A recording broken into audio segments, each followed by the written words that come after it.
Live from Deathray Studios in the sunny West Valley of Phoenix, it's Late Night with the Davey. Appearing on tonight's show, Dean Renner from Enter the CINEVAULT.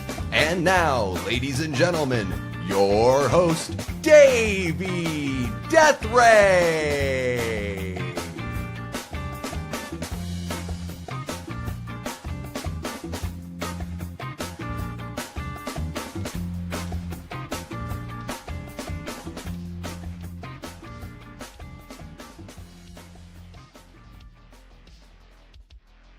Welcome back to the channel, everyone. Davey Deathray here. Holy cow, welcome back to yet another edition of Late Night with the Davey. It feels like it's been, I don't know, a month since we've had an episode of Late Night. Certainly been a while since I've busted out the old blazer. During the move, it got a little bit lost. So I'm super pumped to have all that going. I smell terrific, guys. Just hopped out of the shower, so I'm nice and clean for all y'all, and I am pumped to get this one going. I do want to cover a few things here before we really dive into everything. Guys, we just moved the merch shop over to the fourth wall. I know I had mentioned that maybe sometime last week, so you can see that in the little ticker down there. There is a link in the description, and you know, it's not, we've got a whole bunch of items there. I actually wanted to show you guys what we've got going on over there before we really get cooking here, and then I'll say what's up to everybody in the chat and all that kind of fun stuff. So let me do this. I think that's how that works. All right, cool. So we got a new merch shop. We've got the mugs are back. They are looking super sweet. I've heard nothing but good things about Fourth Wall, so I'm really excited. Should be linked up to the YouTube page here within the next day or two. But again, there is a link in the description if you want to check it out. Even got a beanie in here, and I think there's a baseball hat. They actually do like real embroidery, so it's not just the printing on the hat. So that Late Night with the Davey pint glass is back. We got some stickers, some fun stuff there, some hoodies. There's the baseball hat, comes in pink, black, baby blue, and a nice little desert kind of beige there. And then of course we have some t-shirts, and we're just going to be adding items as we go. I still need to throw the movie punk stuff on there. I need to have a chat with my guy Foz and talk about getting movie punks back up and running. That's all me. I'm the one holding it up because of all the tumult in my life as of late. So yeah, I wanted to share that with you guys. I think what I'm going to do here as well is I'm going to pin a link in the chat there. You guys are really quick in the chat. Let's see if I can pin it. Okay, cool. So pinned that link if you guys want to check out the merch. Some really fun stuff. And then, yeah, just look out for new items as we continue to go on. We do have a poll in the chat. I see 18 votes already. The Leprechaun franchise is either gold, total trash, or I have fun with a few of them. And we got I have fun with a few of them. Winning with 50% of the votes. Gold is 33%, and only 17% say it's total trash. So really not that bad for old Lep there. We will get into that later, absolutely. A couple other things I wanted to touch on as well, guys, before I say what's up to everybody. I haven't forgotten. We did a super chat goal a couple months ago, and you guys reached the goal for me to perform a little live show here with you. Not this kind of live show, but a live musical performance. So I just want you to know I have not forgotten. I have been practicing. I'm getting calluses on my left hand again. It's been a long time since I played guitar regularly. So we'll put together a little something for you guys, probably about a half hour's worth of material, something like that. Just, you know, something like that, 25 minutes maybe. I don't know. I'm interested to see like how engaging that would be for you guys. Of course, I'd be able to chat like between every other song or, you know, something like that. I'm really not sure. Never done any kind of live musical performance like that, you know, over the airwaves, as it were. So Looking forward to doing a little something with you guys as far as that goes. Let me just show off the merch again, and then we'll go back to somewhat full screen Davey here. And then I want to thank everybody that showed up to the very first episode of Hit the Bricks Live over on Drum Dum's channel with Lee and Nick from the Lost River Drive-In. Saw a bunch of you guys over there. I know that you guys already follow Lee, much like myself. You guys have been following him for a while, but that was a lot of fun. Really appreciated all the kind words that you guys had for us in there. Seemed like everybody liked the chemistry. They liked the topics of discussion. And based on what I'm seeing from the engagement in the comments section and everything like that, it seems like it's getting a pretty positive response. So you can still check out the replay of that over on Drum Dums. Lee has also made the podcast available on Spotify. So if you prefer to just listen or that's easier for you, then that option is there as well. And yeah, we're just going to be looking to do, every other week, hit up some movie, horror movie news and some topics of discussion. And of course, engage with you guys there in the chat as well. So really looking forward to that. And don't forget, tomorrow, Big Trouble in Little China, right here on the Davey Deathray channel. We're going to do a watch party. Watch one of the craziest movies. I don't even know what genre. It's like multiple genres, that movie. It's like a fantasy, supernatural, action, comedy.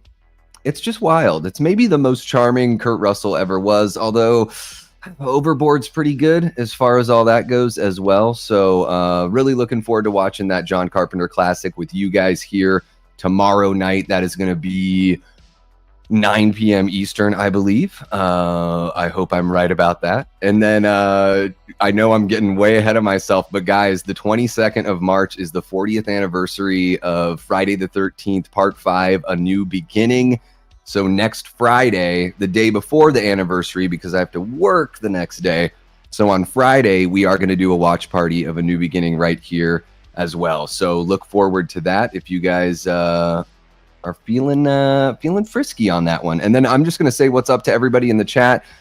We're going to get going on bringing Dean on in here. Guys, how cool is it to have somebody that's been in the community, in the chats all over the place, not just over here, but I see Dean everywhere. How cool is it that we're getting folks from the community, not only on the show here, but folks that are, starting their own channels and getting going on their own content creation. Really, really awesome stuff. I'm pumped. I've talked to Dean through DMs and stuff like that. Never talked to him in person, so this will be pretty interesting. It's not really in person, but you know what I mean. So say what's up to everybody here in the chat. We've got King Matthew III says the first Leprechaun film was great, and it launched Jennifer Aniston's career and got her that role in Friends the next year. I also loved Leprechaun in the Hood and the second one, Back to the Hood. Yes, yeah. We will talk about all of that later. I'll save it for when Dean and I get into it as far as all the Leprechaun stuff goes. But I did just watch Back to the Hood today for the very first time. So looking forward to chatting with you guys about that. We got Lamontre Gillard. What's happening, Lamontre? Great to see ya. Big Rod is in the house, only able to catch the first hour. Well, if you're working 13 hours tomorrow, Big Rod, maybe on the way to work or from work, you can catch up on the rest of it. Big Rod is one of our amazing channel members. I might have already said that, but I'm in the throes of the show now and already forgetting what I'm saying.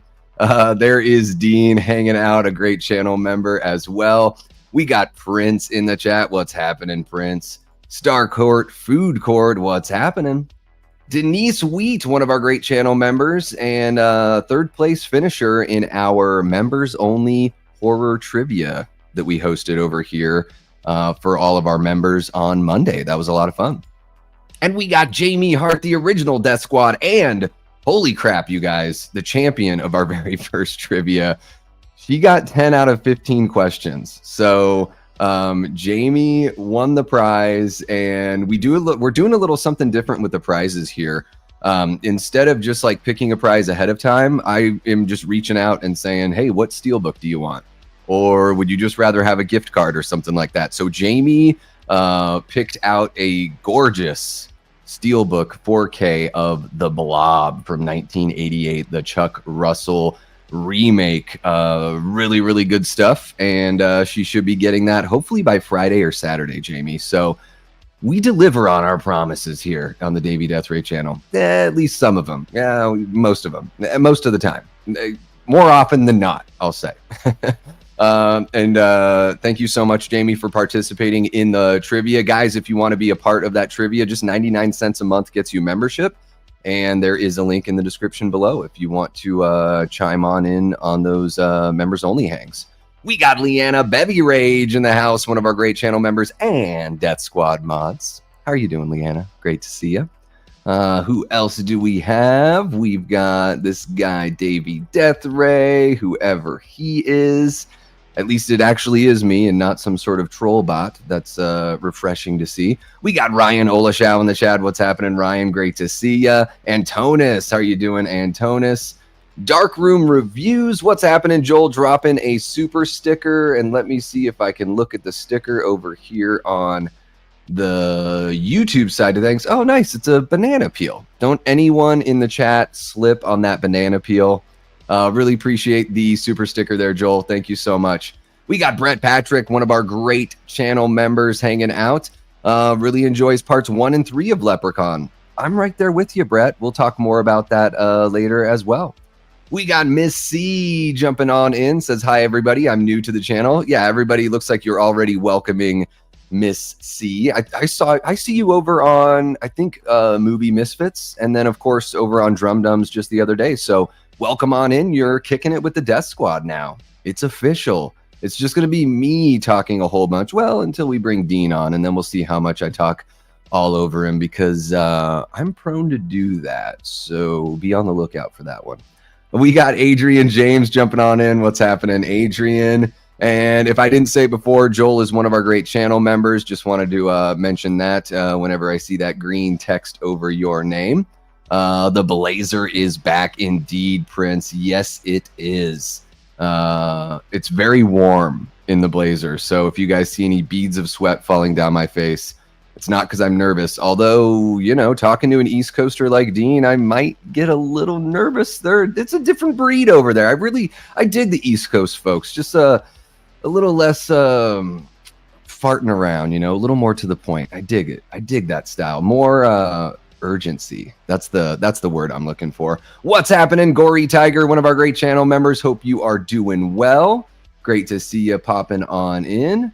Who else do we have here? We've got Cody Snyder, one of our great channel members and Death Squad mods.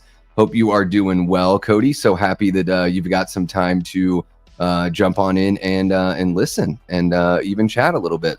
Whereabouts are you? Still in the Colorado area? Next time you pass through Arizona, I know you don't always have a lot of time, but I'm right near an exit on Verado Way on the 10. Let's meet up and have a chat. It would be fun. What's happening, Jeff? We got John Doe Juggalo in the chat. I really love Jeff's and love his channel over there. Check out John Doe Juggalo if you haven't already. We got Wayne Gottke in the house. What's happening, Wayne? So good to see you, my guy.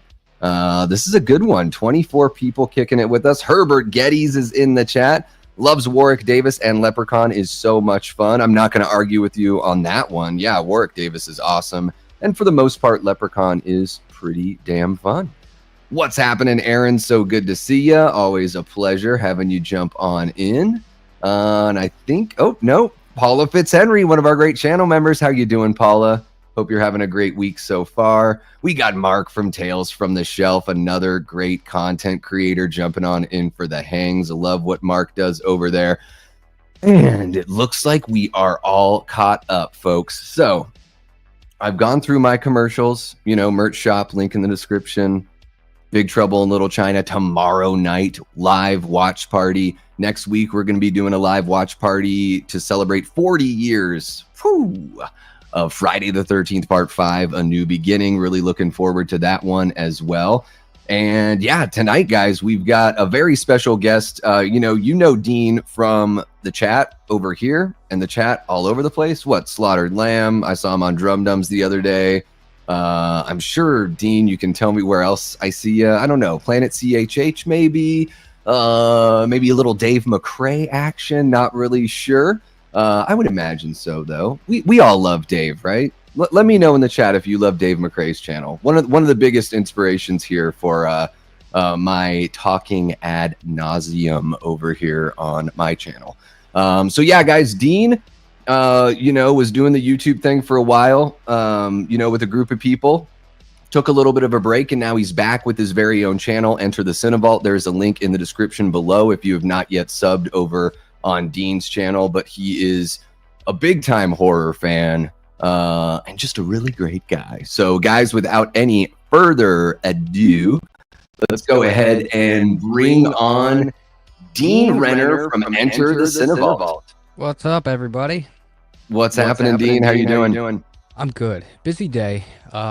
Stressful. I'm thinking I had to work and wasn't sure if I was gonna be able to pull this off or not because my boss likes to pull strings, wait last minute. But yeah, it worked out. He twisted my arm, saying he needed people to be ready for tonight, and then didn't schedule me. So I'm like, okay, like whatever works.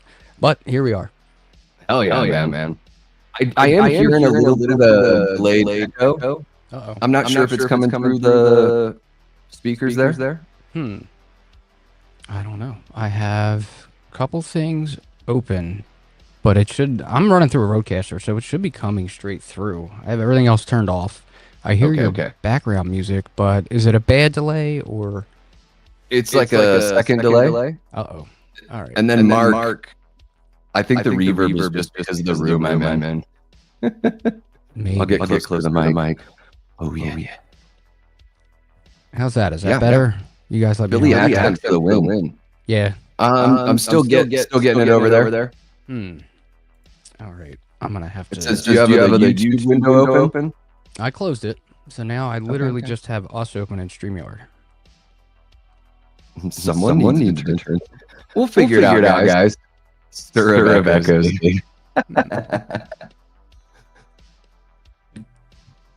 I might need to go into settings and change something on this. So give me a minute, guys. No worries. It does sound pretty cool, Brett. I think so. I love the Leprechaun shirt, Dean. Oh, thank you. It was only, it was fitting. You have a shirt for everything, don't you? I do. And I have a story because I just redid my closet. And I think I ordered over 100 hangers and used all of them. And everything is hung, and I still have more. So there's no shortage in the shirt department. All right. I do have the power. Technical difficulties. Always. Well, I guess. What should we do while we deal with that? Should we do like baseball announcements? Stepping up to the plate. Batting 289. 1 for 4 tonight. The double. Jamie's asking your phone. I got my phone turned down. I got everything else turned down. I got everything else off. So I'm wondering if it's doing an echo because I'm going into it and then it's trying to send the audio out to you and just being difficult. Gotcha. Aaron, the difference between echo and reverb is just like an extension of the sound, whereas echo is a repetition of the sound. What's happening, Destination Station? One of our great channel members.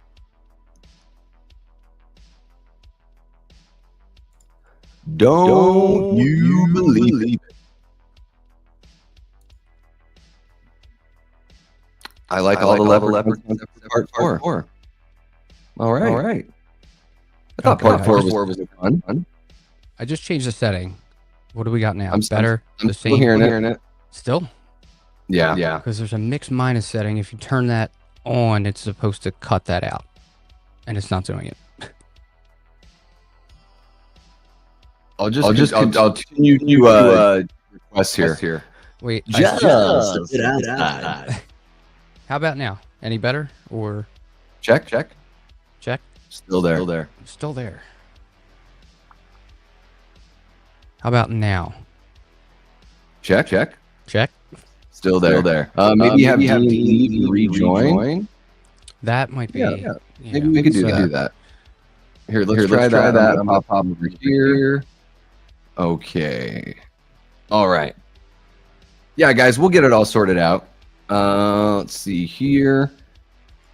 I wonder if it's I don't think it's the stream software. It's got to be some sort of setting or something like that, but we'll figure it out. Yeah.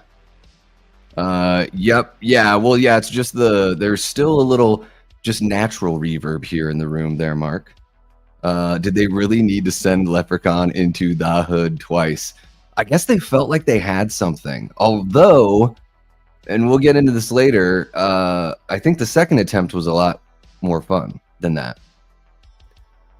What's happening, Melanie? How are you doing? You are it's Scream Queen? Scene Queen? Is that the name of your channel, Mel? I think so. I just saw you pop up on my Insta yesterday and decided to give you a follow over here on YouTube as well.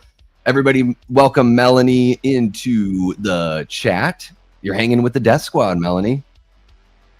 Hope you are doing well, and thank you so much for joining us. We got, guys, our guest Dean is just working on some audio issues here, and hopefully he'll be jumping back in here shortly, and we can have it resolved. Yeah, for sure. Yeah, we'll get it figured out. And if we don't get it figured out, we'll just talk with an echo the whole time. You know what I'll do? If we don't get it figured out, I'll just ask a question, and then I'll let Dean talk for 5 minutes straight. And then I'll ask another question and then let Dean talk for 5 minutes straight. Lep is invited to the cookout. Hell yeah. Screen Queen Reviews. There it is. Thank you so much for the reminder. I get in the live stream fog here sometimes and can't remember every little thing. Let's see here. Everyone throwing Melanie some welcomes. Love to see that. Yes, normal is relatively speaking. That's absolutely true. Let's see what we got. It looks like Dean is back in, so let's see if things are sounding better. I'm still getting that. Still really? Before I even started? What's happening, Mac? Great. Yeah. Yeah. Edit. Mike. I don't think I can do anything. Check. Are you there, Dean? Now you're muted, even though I didn't even do that. All right, let me see that. I just checked something for echo cancellation. But it looks like it muted you. I'm still getting that. Really? I wonder if it's bleeding from the headphones into the mic, but I don't know. I don't think so because it's really clean. It sounds like it's right there.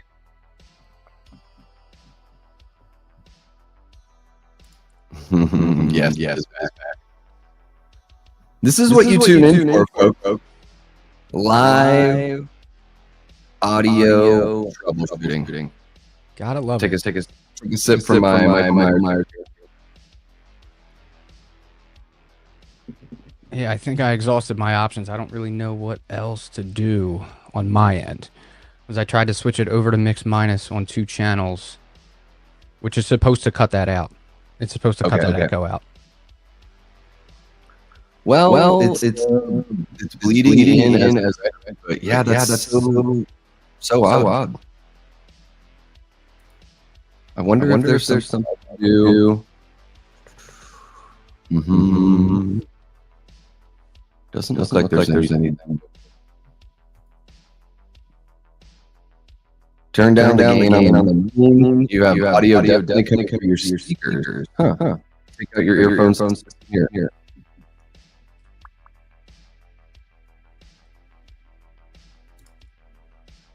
Write my question. I don't have one. I wish I had one. Are you getting anything through the speaker, computer? No, because I don't have any. So I tried to turn the gain down on my mic. I dropped it from 50 to 40. Yeah. And it's still coming through? Yeah. Weird. It might even be loud. Really? And I'm turning all kinds of stuff down. Um, hmm. Well, here we can make yeah, we can make it work. What I'll do is I'll ask a question, and then I'll just back off the mic and let you chat with me a little bit. It's like Ghostface. Surprise. Okay, Dean. Yeah. Now, most people know you from the chat here. I wonder if I mute here. So I'll mute you while I ask the question, and then that way we won't have the echo. So a lot of people know you from the chat here, but what I think people would be interested in hearing about, you know, as much as you're willing to divulge, is just kind of give your YouTube journey, like, you know, what you were doing beforehand on YouTube, and then you know, what made you decide to come back after taking a break, and you know, what you're looking to, like, what your goals are here on YouTube. Like, I've seen you, you know, put out some you know, movie reviews, stuff like that, but I'm just curious to know, like, you know, where how high the aspirations are at this point right now, and what you have planned for the future here as you move forward. Yeah, so it started kind of like this. It started with me being in a channel, in the chat, talking to everybody, and I got to know the hosts and, you know, started super chatting and joining Patreon and all that stuff. And then next thing you know, like, the host is reaching out to me, you know, thank you for contributing and all that good stuff. And ended up, I think he started, or he had an existing Facebook group and wanted to rebrand it as a Halloween fan group, and then asked me to come in and moderate. So I was like, okay. That turned into me becoming like the main admin. It was a group that had 5,000 existing members. Once it turned into a Halloween group, it jumped, I don't know, 10,000, 20,000. It just kept shooting up. Next thing you know, we're at 50 to 75,000 people, and it's getting really big. And where do we go from there? I needed help because we had like all the admin assists and all that stuff in, and we needed more people to come in and just moderate. So I brought some people in. Group kept growing and going and going, and it ended up, before I left, hitting almost 300,000 people. So it blew up, way bigger than we ever expected. And with the tie-in to the Facebook group and turning it into a Halloween group, the main host had the idea to kind of go, why don't we do a weekly show here on YouTube all about Halloween and horror and everything? So I kind of played around with the idea a little bit, figured, yeah, you know what, let's take a shot at it. We got a couple weeks in, and then we started getting feedback. People were enjoying it, so it worked. And then we did that for almost a year. And then sadly, there was like a falling out. There was something that happened within the Facebook group, and I didn't like the way it was handled, and it kind of forced some people away. And then it kind of made me think, like, what's the next thing going to happen? And is it going to be worse? So I kind of had to just kind of, you know, dust the gloves off and just take a step back. And I chose to step away. And getting feedback from other people from doing the other YouTube show for so long, they finally just said, why don't you just start your own channel? So I thought about it, and then I started researching, what do I need? Got a whole setup, and in September, I launched the channel. In October, the first video went up. So it's still new. It's still, you know, in its infancy, but I think I have 8 or 9 videos up now, and still planning ahead and looking for the next idea. And I did a teaser video, and then I did like a welcome video. So with the welcome video, I kind of explained what I wanted to do with it. And it's basically kind of, you know, that happy medium between not only covering movies and going back and talking about old stuff, and then also talking, you know, new movie releases. Everything you guys see back there behind me on the shelves, everything back there. Physical media is huge for me. So, you know, physical media coming to the channel. I've done one unboxing for the Hell House set. Hell House is something that I hold near and dear. Once I found that they were semi-local to me, they were shot within the state, about an hour and a half away from where I live. So Hell House grew on me really quick, and looking forward to the 5th film coming up. Hell yeah. So how long of a break was that between the, you know, the previous channel you were working with and then jumping on over here? And then are you, you know, are you looking to do are you thinking you'll go like video essay kind of route on some of your deeper dives on like older films, and then is the physical media thing, are you going to do kind of like a brand new physical media? Do you have like multiple versions of the same movie where you'll do like comparisons, or you know, like I'm curious to know, because I think with YouTube it's all about like, you know, how can I sort of do something that is you know, sort of in that middle alley that most people really enjoy, but how can I find my own little spin on it? So is that kind of like where you're at right now, where you're still coming up with those ideas of how you want to put your unique spin on it? And then you know, when can we expect those that kind of branch out to happen here? Yeah, that's an idea I can play with. I definitely have multiple versions of stuff. You know, collector's edition, standard edition, all kinds of different stuff. So I could do, you know, the compare and contrast, and then play around with my own spin on things. That's still something that I would probably need to come up with. So yeah, so we'll kind of explore that. But yeah, I don't know. It's like I said, it's still new. I'm still kind of figuring things out. So you know, we will get there as we cross the bridge. Awesome, man. Yeah, I'm looking forward to seeing what you do, because I think, again, it's not just the Philly accent like Leanna says, but the Philly accent is great. But you have an awesome voice. You're clearly passionate about what you're talking about, and we just need more of that. I always, you know, say that, you know, YouTube is kind of like, it's like a pie. It's like this ever-growing pie. There's like room for everyone, right? Because I'm always looking for new stuff to listen to and watch, regardless of what I'm doing, whether it's, you know, stuck in traffic, or I like to listen to YouTube when I'm in the shower, all that kind of crazy stuff. So really pumped that you're getting up and going, and excited to see what you do here in the future. Now, as it pertains to Leprechaun, I see it looks like you've got a box set right behind you, behind your right shoulder there.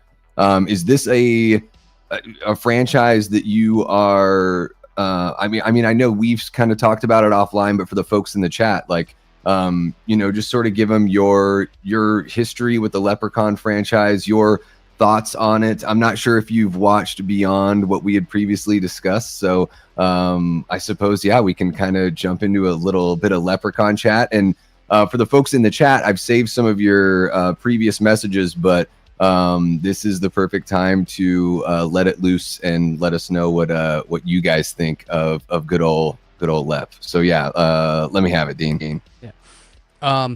I grew up with Leprechaun, so I kind of caught them as they were coming out. The originals, I think, 93, and then 2 and 3 are 94, 95. So I was about 10, 11, 12 when they were coming out. Caught them on cable. First one was a whole lot of fun, but it still has that kind of scary aspect to it. You get to 2 and 3, they lean way more into comedy. And I learned that last night, kind of. I went back, I revisited them, and then there's some cool special features on that set that you mentioned up there. It's called the Leprechaun Chronicles.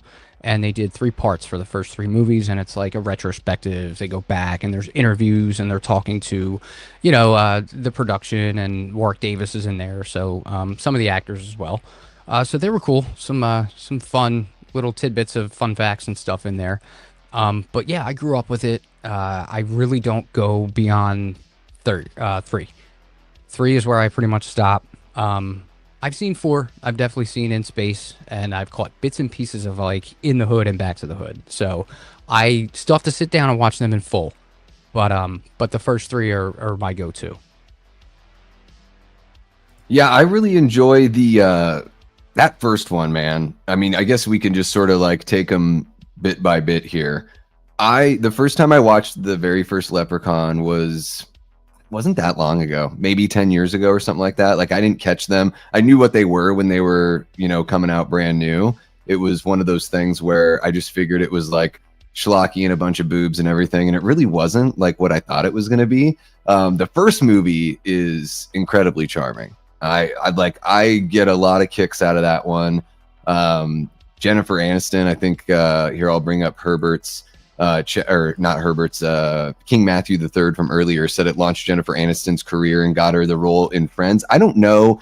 Is that true? I have not read that myself, but I guess I'm willing to take King Matthew III's word on that one. But man, you can just tell right away that she's going to be a star. She's got like plenty of energy. She really gives it her all, even though it's this cheesy, like, you know, looks like a direct to video kind of film. What about that first film really, you know, I guess you sort of touched on it a little bit where it still has that scary element. Do you have like a favorite moment from that first film, or, you know, a favorite performance in there? I think Warwick Davis, I think he takes the cake because it was a new character. Coming to find out, they made it pretty much for that direct-to-video market, and then it tested, and the test screenings went well. So I think it might have got a small theatrical run. It's a $900,000 budget, so really small, really independent. Shocking with what they could do with it. You know, there's a lot of decent practical effects, I would say. But yeah, Warwick Davis as the Leprechaun, it's like an 8-piece prosthetic to do the makeup and bring him to life. And then they kind of gave him some free reign to, you know, do what he would with the character. So that was fun to find out and fun to see. And then as you watch 2 and 3 and more of them, you kind of see him change the character slightly, but he keeps the charm. And like, I can't picture anyone else in that role besides him. Yeah, that's definitely one of those roles. Like, he is, I know that maybe he's not it sounds like he's not the proudest of having, you know, been involved in that franchise at this point in his life, but I don't understand that, because I think there is plenty to be proud of here, even though they get pretty schlocky towards the end. I think my favorite scene in that first movie, because he has like a shoe shining thing in the first movie, they really let, like, the mythology is very like scattered in the franchise, like what hurts the Leprechaun, what he's into. Like, they don't really, there's not much of a through line other than like the personality that he has. That's like the one consistent thing, is he's very, you know, he's got the same personality in every single film. But I love that scene where they're like throwing shoes out of the moving truck or whatever, and he's like racing around just trying to grab all of them and like give him a shoe shine. Now the second Leprechaun, I don't know what it was about the second one. I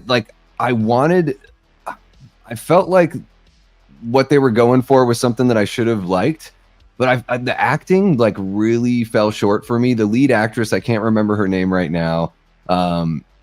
Super beautiful, like gorgeous actress, but just not very much of a performer. And I remember thinking throughout that second movie, I was like, oh my gosh, I'm ready for this movie to be over. It did not, it was like 25% of the charm of the original, but maybe I'm an outlier on there. What are your thoughts on that second film? I have fun with it. It's an odd concept. I think they mentioned they wanted more mythology behind it. So you nailed it when you mentioned that. That was kind of their goal. And I think, if I remember correctly, I forget where I heard this, each one, I think it's supposed to be a different Leprechaun, even though it's, you know, it's the same similar character. Each one gets kind of a different variation.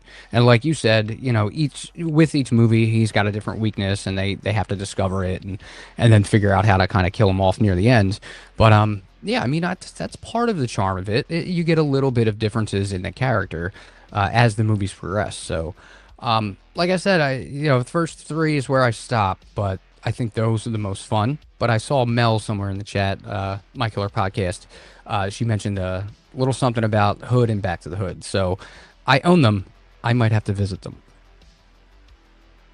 Yeah, the in the Hood, I was sort of like, it was kind of losing me a little bit. It is so like, doesn't take itself seriously at all. Like, there's plenty to laugh at. Back to the Hood. I don't know why. For some reason, it just seemed a little more like, oh, this feels more like a real movie, like more of an actual budget to it. Part of me was sort of like, why did they even call it Back to the Hood? Because it has like Hood elements, but like the main driving force of In the Hood is like this hip hop group that's trying to find fame. Whereas Back to the Hood is just sort of like, yeah, it takes place in the hood, but it doesn't, you know, it's a primarily black cast, but there's nothing about it other than that really, you know, feels, you know, like there's not like Ice-T isn't showing up. Like there's not like other hip hop artists and all that stuff. But Mel, I mean, more power to you. I thought Back to the Hood was pretty fun. Maybe I need to watch In the Hood again. I've only seen those two twice. But welcome to the chat, Mel. Always a pleasure to have you hanging out with us. And yeah, best hair on YouTube right there from My Killer Podcast. Now, so the same director, Brian Trenchard Smith, did Leprechaun 3. He also did Leprechaun 4 in space. Another really fun movie he did was Night of the Demons 2, which I think has that same kind of vibe that like Leprechaun 3 has. I mean, man, Leprechaun 3, I love the original. I'm just such a sucker for original entries in franchises because they kind of set the tone. But man, Leprechaun 3 is so much damn fun and just absolutely hilarious. Kind of reminds me of, it's like the quintessential like USA Up All Night kind of movie. Talk to me a little bit about that one. Is it a favorite of yours? Like, what do you think about Leprechaun 3 in they should have just called it. Oh, they should have just called it In Vegas, but I guess they weren't on the subtitles yet at that point. Yeah. It's fun. It's definitely, like I said, the first three I revisit more than anything. Pretty much a yearly watch. So I come back to them once a year, right around this time. So putting this together and getting ready to do this, I knocked them out in the last like 2-3 days. I watched one every night. I think I doubled up last night, watched 2 and 3 back to back. So that was fun. In Vegas, great setting. Oddly enough, I would like to see that get a 4K just because of the Vegas setting with all the lights and all that stuff. So I think that would shine. But I don't think anyone else is begging for a Leprechaun 3 4K. But yeah, the movie itself, it gets a little weird. It does get a little weird with the main character, Scott. Like, he gets bit and starts transforming and changing into another leprechaun. And then there's this whole, are they going to team up? Are they going to, whatever. But they end up, it doesn't happen. So they're fighting and they're duking it out. He's trying to fight off this transformation. So yeah, that was odd. And it's just kind of like you said, it's got charm to it. It's Vegas. It's a lot of fun. And funny thing to find out was they had no permits to shoot in Vegas. So everything you see in Vegas, they shot for one night, couple of hours, and they were in and out of a van. It was like hop out, shoot a scene, jump back in and get moving because they had no permits to do it. So it's funny to see that it actually got made it to film, and we have this Leprechaun movie in Vegas where they had no ability to actually really shoot it. So yeah, that's pretty wild. That's I did not know that about Leprechaun 3, but it's fun to find that out about movies. Like the original Terminator, they did a bunch of that shooting like, in the middle of the night in Los Angeles without any permits as well. I know that was something that Ed Wood used to do as well back in the 60s when he was making his terrible movies. I can't remember the characters' names, but like the two like gangster characters in Leprechaun 3 were standouts for me. Every time they were on screen, it was a laugh riot. And then it seems like in part 3 they really hit this sweet spot with like the little bit of like a Freddy kind of vibe, a little bit of a Nightmare on Elm Street kind of vibe with like the way he would use his magic and make people sort of have fantasies. Particularly there's like I can't remember, is she a stripper or a prostitute or something like that with the gross like club owner. Really interesting that they kind of picked up on that vibe. And there was actually, let's see here, there was just a chat about that where Herbert says, you guess I don't think franchises like Leprechaun would have been greenlit if Freddy didn't become such a clown in Nightmare 4, 5, and 6. So do you think that that's a little bit of like, obviously I guess you can make like a Chucky kind of comparison just because of like the size of the characters and the personalities. Do you think it's something like that where it's like that personality that Freddy brought in sort of, made people realize like, oh, we can sort of like, we're kind of seeing that now with Art the Clown, with the clown in a cornfield, where they're like, okay, let's run with this. Let's see if we can be the next like killer clown movie. What do you think about that? Do you think that's something that was clearly inspired by like, little nightmare, little Child's Play action? I wouldn't be surprised if it had some kind of inspiration, but I learned in the 90s, like, they were kind of throwing shit at the wall and see what stuck. So You know, funny about the '90s. I have the documentary, The In Search of Darkness, all about the '90s. So I'm getting into that. But yeah, the '90s was almost like experimental territory. So with inspiration from how wild Freddy got, they might have thought, hey, we might have something here. And they created this character with the Leprechaun, you know, based around St. Patty's Day and not having any other character tied to the holiday. So it was kind of a first time thing. And I think they just got to the point, like they had to, at least with 4 in space, like let's just try this out, see what happens. And then they go to the hood, and then they go back to the hood, and then after that was their origins, and then there's another, I think there's a reboot that I've still have not even set eyes on. So so yeah, there's that. But yeah, it could have been. I wouldn't be surprised, but yeah. Yeah, I'm curious to know with the Leprechaun started out the whole in space thing, right? Because I don't think Hellraiser went to space at some point, right? But that was after Leprechaun. Yeah. I'm trying to think back. There's not much I can think that took place in space, like besides Alien. You know, with taking a regular, you know, down to Earth, literally, real world character, and then sending them to space. So Leprechaun might have been one of the first. And I mean, who would have ever thought that we would say that Leprechaun blazed a trail for Jason X and and a Hellraiser sequel that I can't even remember the name of it because I'm such an idiot. Like I know the first 3 Hellraisers, that's about it. But you know, Leprechaun in space, so pretty cheesy, I will say that, but really kind of a breeze to watch. So I know you said it's been a while. You feel like you saw it back in the day. I would recommend giving it a watch because it's, you know, much like the third movie, it knows what it is. You know, it's not trying to be something it's not. I find that kind of refreshing when movies are just sort of like, yeah, this is stupid, and here's our fun, stupid thing. Plus, it's got the original Tool Time girl is in there as well. So when I saw her, like every bit of my body perked up right there. Oh, was it Heidi? Was it Heidi I forget which. Yeah, it's Heidi. Heidi. Okay. Yeah, the one main thing that sticks out about Lep in Space is the guy in that wheelchair. Or he's like half in the wheelchair, I think, and he's got like the weird like digitized. That's the one thing that I really sticks out that I remember. Yeah, he's got the really over the top like cheesy German accent. He only shows up like on a TV screen for the first like third of the movie, and then you find out he's literally just like on the other side of this wall. Like this wall lifts up and he just like scoots in.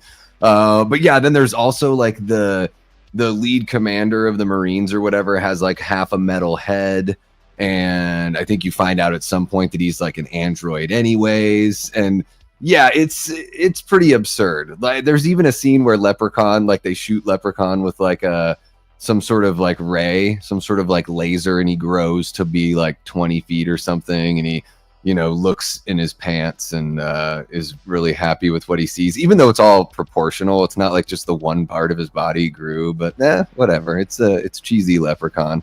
Yeah, a whole bunch of fun to be had in that one, but only a little bit of nudity. I was kind of let down with that one. Yeah, that's through like the whole series. There's not a whole lot. Even the kills. When I went back, I started counting kills, and I'm like, wait, there's only like 4 in the original. And then I think there's 5 in the second one and 6 in the third one. So it's funny. I remember them as a kid thinking they were like, not like a gore fest, but, you know, definitely thought there was more kills. And then I'm rewatching and I'm counting and I'm like, that's it? There's only like 4, 5, 6 kills? Like crazy. And then you get a little bit of nudity in the second one and in the third with the it's the robot that crawls out of the TV in Mitch, the casino owner's suite. That's all we got. Yeah, and it's funny in the hood, he has these like new powers, so he can make anything that anyone's holding hot. So it cracked me up. Like Ice-T pulls a gun on Lep, and he just makes it hot, so hot that he has to drop it, and then he just pulls out a knife, and I'm like, well, why don't you just make the knife hot?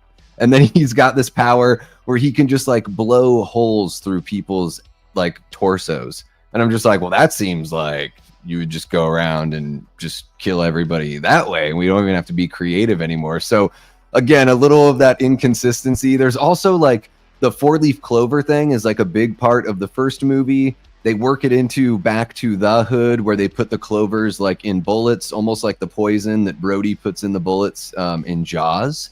And that seems to have a great effect on Leprechaun. But in the first In the Hood, he smokes weed with 4-leaf clovers in it and just like passes out for 5 minutes. So I don't know what the heck they were doing.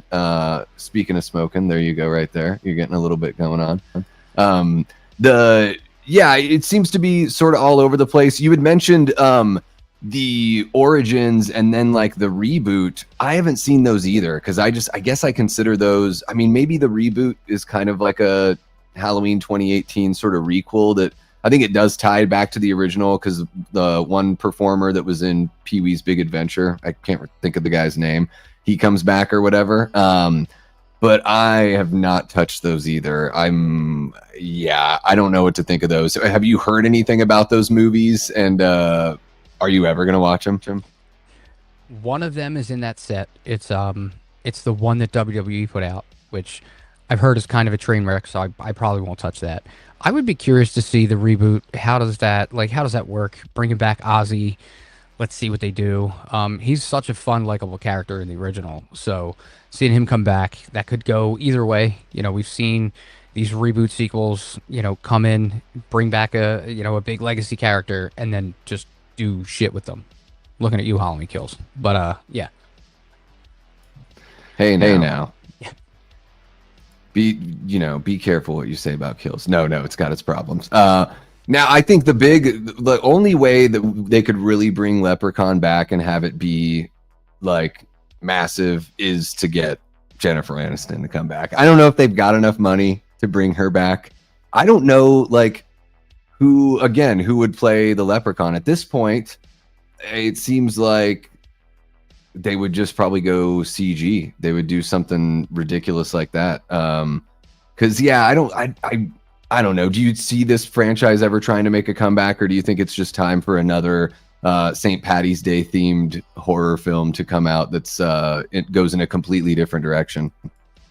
I think they've tried the reboot, and I don't think it was received very well. So this one might be dead in the water. But that's an interesting point you make. Like, we got Thanksgiving, we got Hard Eyes.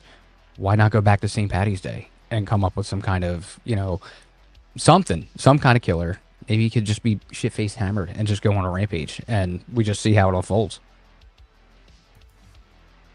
Yeah, they could do a mascot for Notre Dame or something goes crazy or whatever. Or just a drunken Irish person, because as an Irish person, I can say that we've got a problem. It's a serious issue. We drink and we fight, and then we fight some more. Wayne says Leprechaun doesn't have enough gold to get Jennifer Aniston back. Yeah, she's not. There's not that it's not as tied in as somebody like Jamie Lee Curtis. I've never heard her talk about it. Is she part of that documentary that's in the box set? No. It was mainly production people. So special effects, director, writer, producers, and Warwick Davis. They're pretty much, and then some of the actors came back for the ones for 2 and 3. But that was it. Yeah, that's wild. I don't see it coming back. I feel like we do need it would be cool though to have something come back, like you're saying. Thanksgiving, Hard Eyes. Like let's throw a little wood on the fire and see if they can get another St. Paddy's Day themed slasher going here. Let me just make sure I'm not missing any chats here. I think I got all of them. Big Rod says the second Hood one is top 3 in the franchise. I think I don't think that's wild to say. I guess I would say the first movie, the third movie, and then probably Back to the Hood is probably the third one, for me. It's there's a crazy bong kill where he like stabs a bong into this guy's stomach. There's all sorts of wild stuff like that. But yeah, like you're saying, just not much. As a kid, when I had heard about those movies, I thought, oh my gosh, these movies are going to be like crazy violent and really fun and all over the place. And it's a relatively tame franchise for sure. Yeah, I know the idea with the first one was to lean way more into, well, actually, it was way more comedy. And then they went back and, like, they really looked at it and they went to reshoots and they thought, let's add more horror to this. But then you get to 2 and 3 and it's the other way. They lean way more comedy than they did horror. And it shows. I think, you get the fun with the kills, but the overall story, it's kind of like you're watching it. You're like, this is really like the point of this movie? Like, it's funny to see like the final product and what they choose to do. But yeah, I don't think anything in this franchise, unless they come back with some like wild legacy sequel, nothing's going to top the first one. Yeah, and I think somebody had said in the chat, like I think it might have been Andy, said, "Can't they just get Warwick to come back?" But I don't know. I don't know if he would, because I saw he had there. It was mentioned in some sort of. I don't know if it was like some sort of ceremony they had, or they did like a retrospective on his career, and I saw that he was kind of bummed out that they had put the Leprechaun stuff in there. But again, I don't understand. Like, I would be pumped about it if I were him. It's one of the, it probably helped feed his family there through the 90s, because they were cranking out those movies year after year for sure. Yeah, in those, I mean, I don't know when they shot those little kind of mini documentaries for that box set, but he kind of, he fell into the role and he kind of owned it. So he seemed pretty happy to kind of be in it, at least to get through the 90s. So that's funny. I kind of want to go back and find what you're talking about and find those interviews or whatever it might be and kind of find out what it is that kind of turned him away from it. Yeah, I would imagine it's just the schlocky nature. And I now it's just so weird. It's like, they had that whole thing with Snow White where they didn't even want to like do the dwarves, and then they decided to do the dwarves. So it's one of those things too that's like, if they tried to bring it back, like would they try to get, a small person or a little person or whatever the terminology is? I do not know the proper nomenclature anymore to play that role or do the whole CG thing. But yeah, I mean, I'll just say it right here. I think a few of those movies are pretty fun. I don't know if we need any more Leprechaun movies, but it is, I'm really happy I watched like the first 3. Last year I did a review of the first 3. I had seen the first one before, but none of the sequels. And then, just for the sake of being able to say that I've seen 4 through 6, like I'm happy I did. And I guess at this point, I might as well watch the other ones. I don't know. Maybe just to make fun of them. Yeah, I guess that's where I'm at. Since I own 7 out of, I think there's only 8, I'm halfway through them already. So why not just keep going? St. Paddy's Day is Monday, so I have the whole rest of the weekend. Why not? And then it looks like Returns is the goriest, so you'll get some of the kills that you're looking for in that one. Although, yeah, I guess I'm interested just to see what they tried to do with that one. But yeah. Yeah, I'm fine with like a one and done. Like if I check it out and I watch it, I'm not mad that I wasted 90 minutes just checking that movie out. Yeah, that's how I kind of feel about the 4 through 6. Well, we've kind of, exhausted the Leprechaun talk, but I'm curious to know, Dean, so far this year, out of the horror that we've gotten, what have you enjoyed the most? And then what are you looking forward to the most as far as horror goes in 2025? And I mean, I would imagine you're just a film fan in general. And, like a lot of us, like horror is just kind of like one of your favorites or perhaps your favorite genre. But is there anything even just outside of horror that you're looking forward to here coming out this year? I've pretty much been paying attention to most like horror titles that are coming up. I would say Conjuring 4 and Thanksgiving 2 are probably the top 2 that I'm really looking forward to. And if The Exorcist, if they end up doing something with that, I doubt that'll be this year. That might be early next year or something. But I know that was on the table still after the debacle of some sorts that Believer was. I'm not as hard on that movie as a lot of people are, though. I saw like The Vision and demonic possession's kind of one of my preferred topics in the genre. But yeah, I think my most anticipated is probably Conjuring 4, because I want to see what happens with that. Hell House 5, obviously, October. Really looking forward to that. Thanksgiving 2, or whatever it might be, the second course. You know, I'm curious to see whatever the tagline for the sequel might be. Um, but yeah, so that would cover kind of like my looking forward to horror stuff.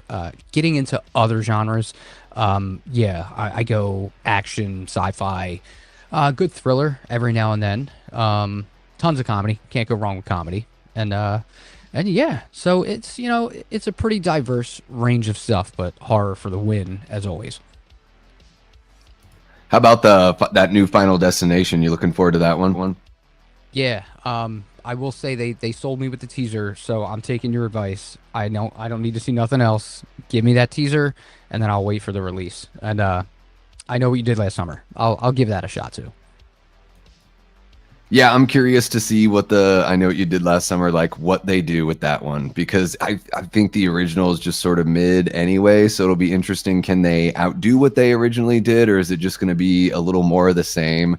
And, you know, with Final Destination, like it's almost like, you know, we know there's going to be a bunch of those like Rube Goldberg deaths anyways. So it's not even like the biggest deal to show something like that. And for all we know, that's not even in the movie. It's just something that they shot just to like kind of tease like, hey, we're coming back. So I'm not the hugest fan of the Final Destination franchise. I think it's just sort of like, okay, like to me, it's all about like the creative kills, and everything else is like not even secondary, but like, you know, fifth in line as far as like what they care about. But I think that, you know, with this one being created by fans of the original, you know, run of movies, I think it's possible that this new Final Destination could be, you know, the best or one of the best in the franchise.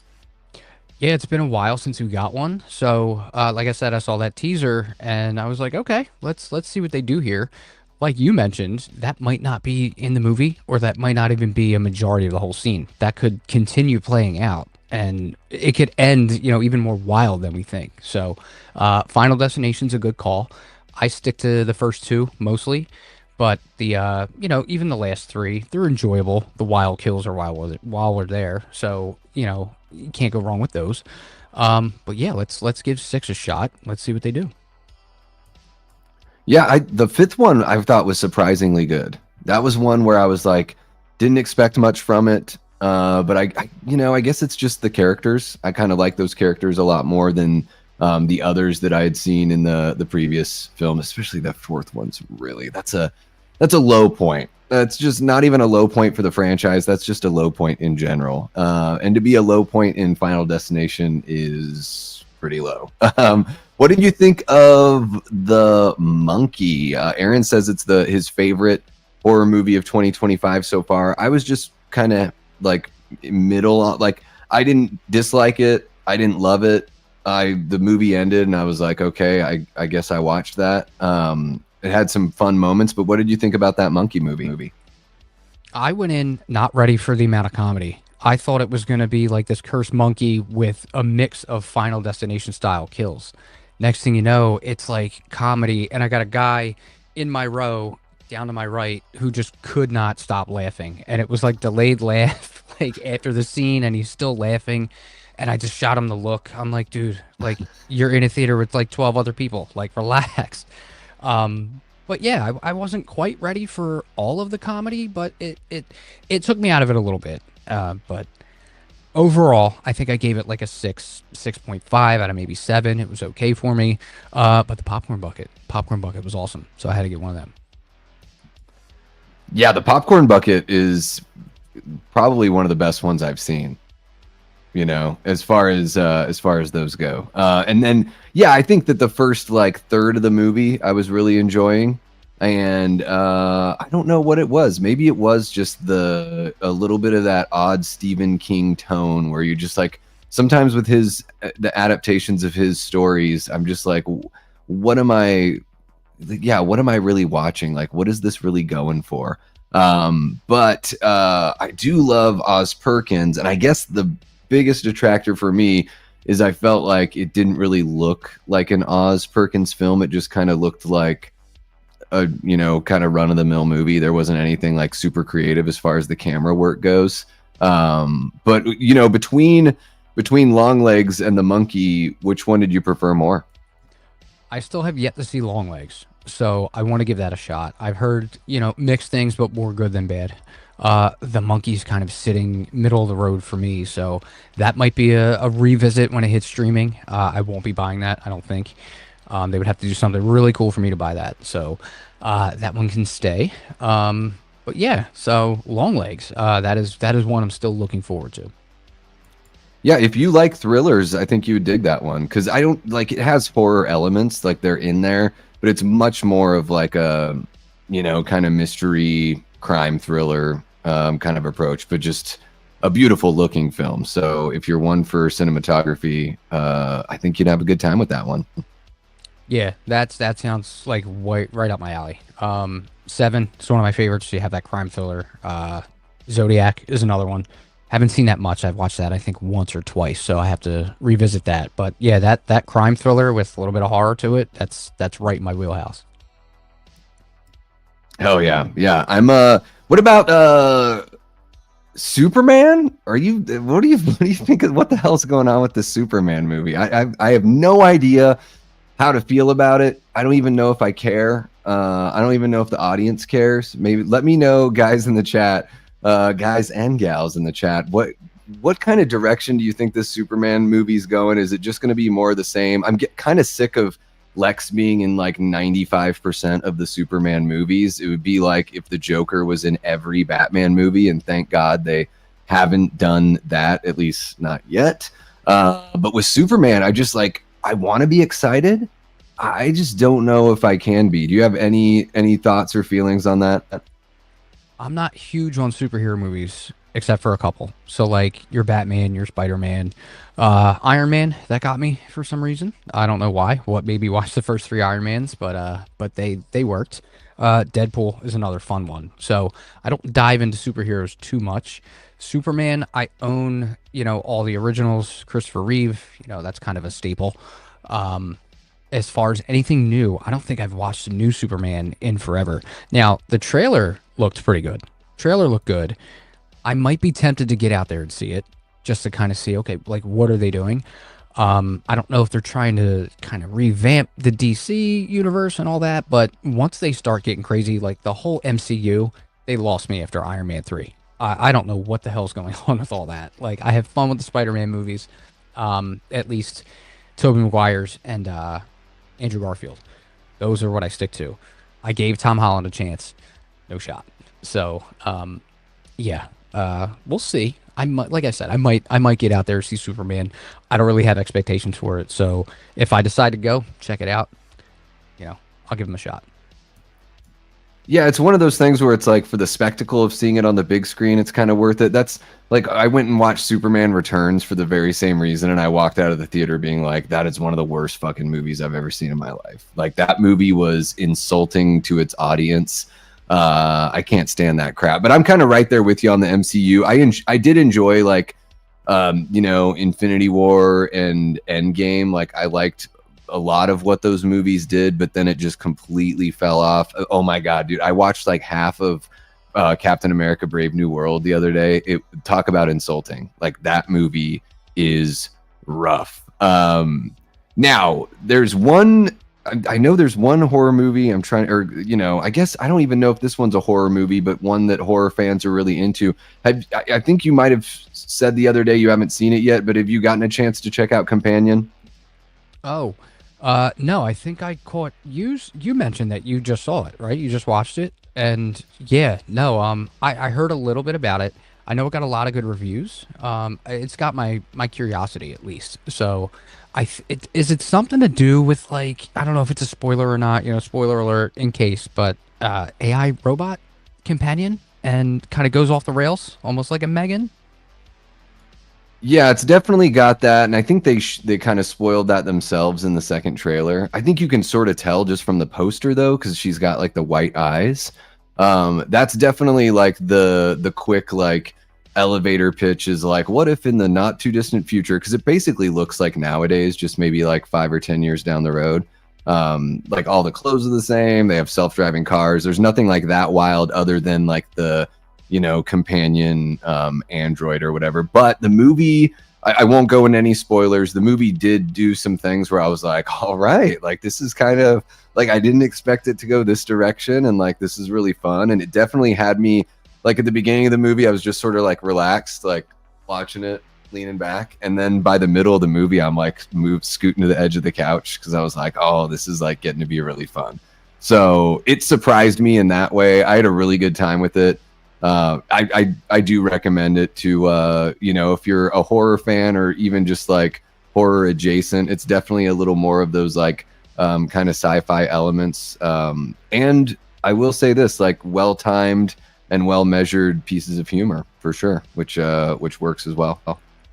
Yeah, I'll have to look for that when it's hitting streaming. I watch a movie almost every night, especially because like I have downtime during the week. My schedule doesn't get crazy till the weekends, so basically Sunday through Wednesday, I'm like late night. What's on? Let's see what hit streaming already.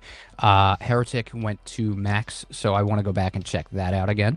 But yeah, I'll look for Companion, and I will get back to you on my results. Hell yeah. Yeah, looking forward to that. And let's see here. Ooh, Elm Street. Before we let you go, I do want to have some of your thoughts on what do you think? Do you think we're going to get something here? Is there an actor that you think could pull this off? I know I've said my piece about it a lot of times, but it is definitely one of those topics we can't stop talking about. How do you feel like where does Elm Street sit as far as like the original big three go for you? And who would you like to see take on the role of Freddy Krueger? That's a really good question because I'm so torn on. I've heard Kevin Bacon, but he's up there now. So if he could still pull it off, I would be open to seeing what he does with it. But I almost say give someone a chance. Like, you know, audition some people, check them out, see what they do with it.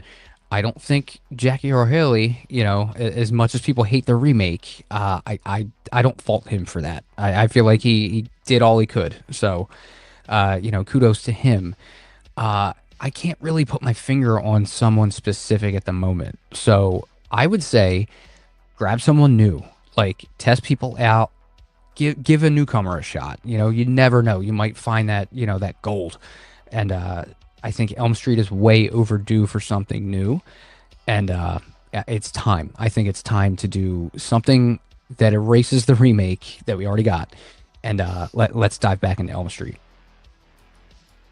Yeah, I'm right there with you. I think it's got to be an unknown. I keep on saying it. It's because like Robert was an unknown at the time. Like the role made him a star. I mean, he had been in V, and he, yeah, I think people liked him in that show as like being a little bit of a comedic relief for that, you know, dystopian sci-fi TV show. But yeah, I think that's the magic is finding somebody that people don't have preconceived notions about, that they don't like, they wouldn't have expectations. And the suspension of disbelief is huge. I think even more so in something like A Nightmare on Elm Street. Yeah, and I guess they just need to reboot it again, or start before he even is Freddy. I thought one of the weakest things that the remake did. I mean, first on the list, they made him like a molester and not just a killer, which I think being a killer is bad enough. So I don't think you like, you know, it's the whole reason why Wes didn't go that route. You can sort of assume that about a person that's doing that to children, you know, that's killing children.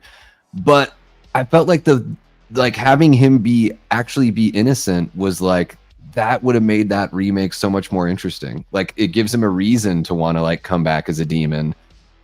I don't know. Maybe that undercuts like what Freddy was before he became the demonic character.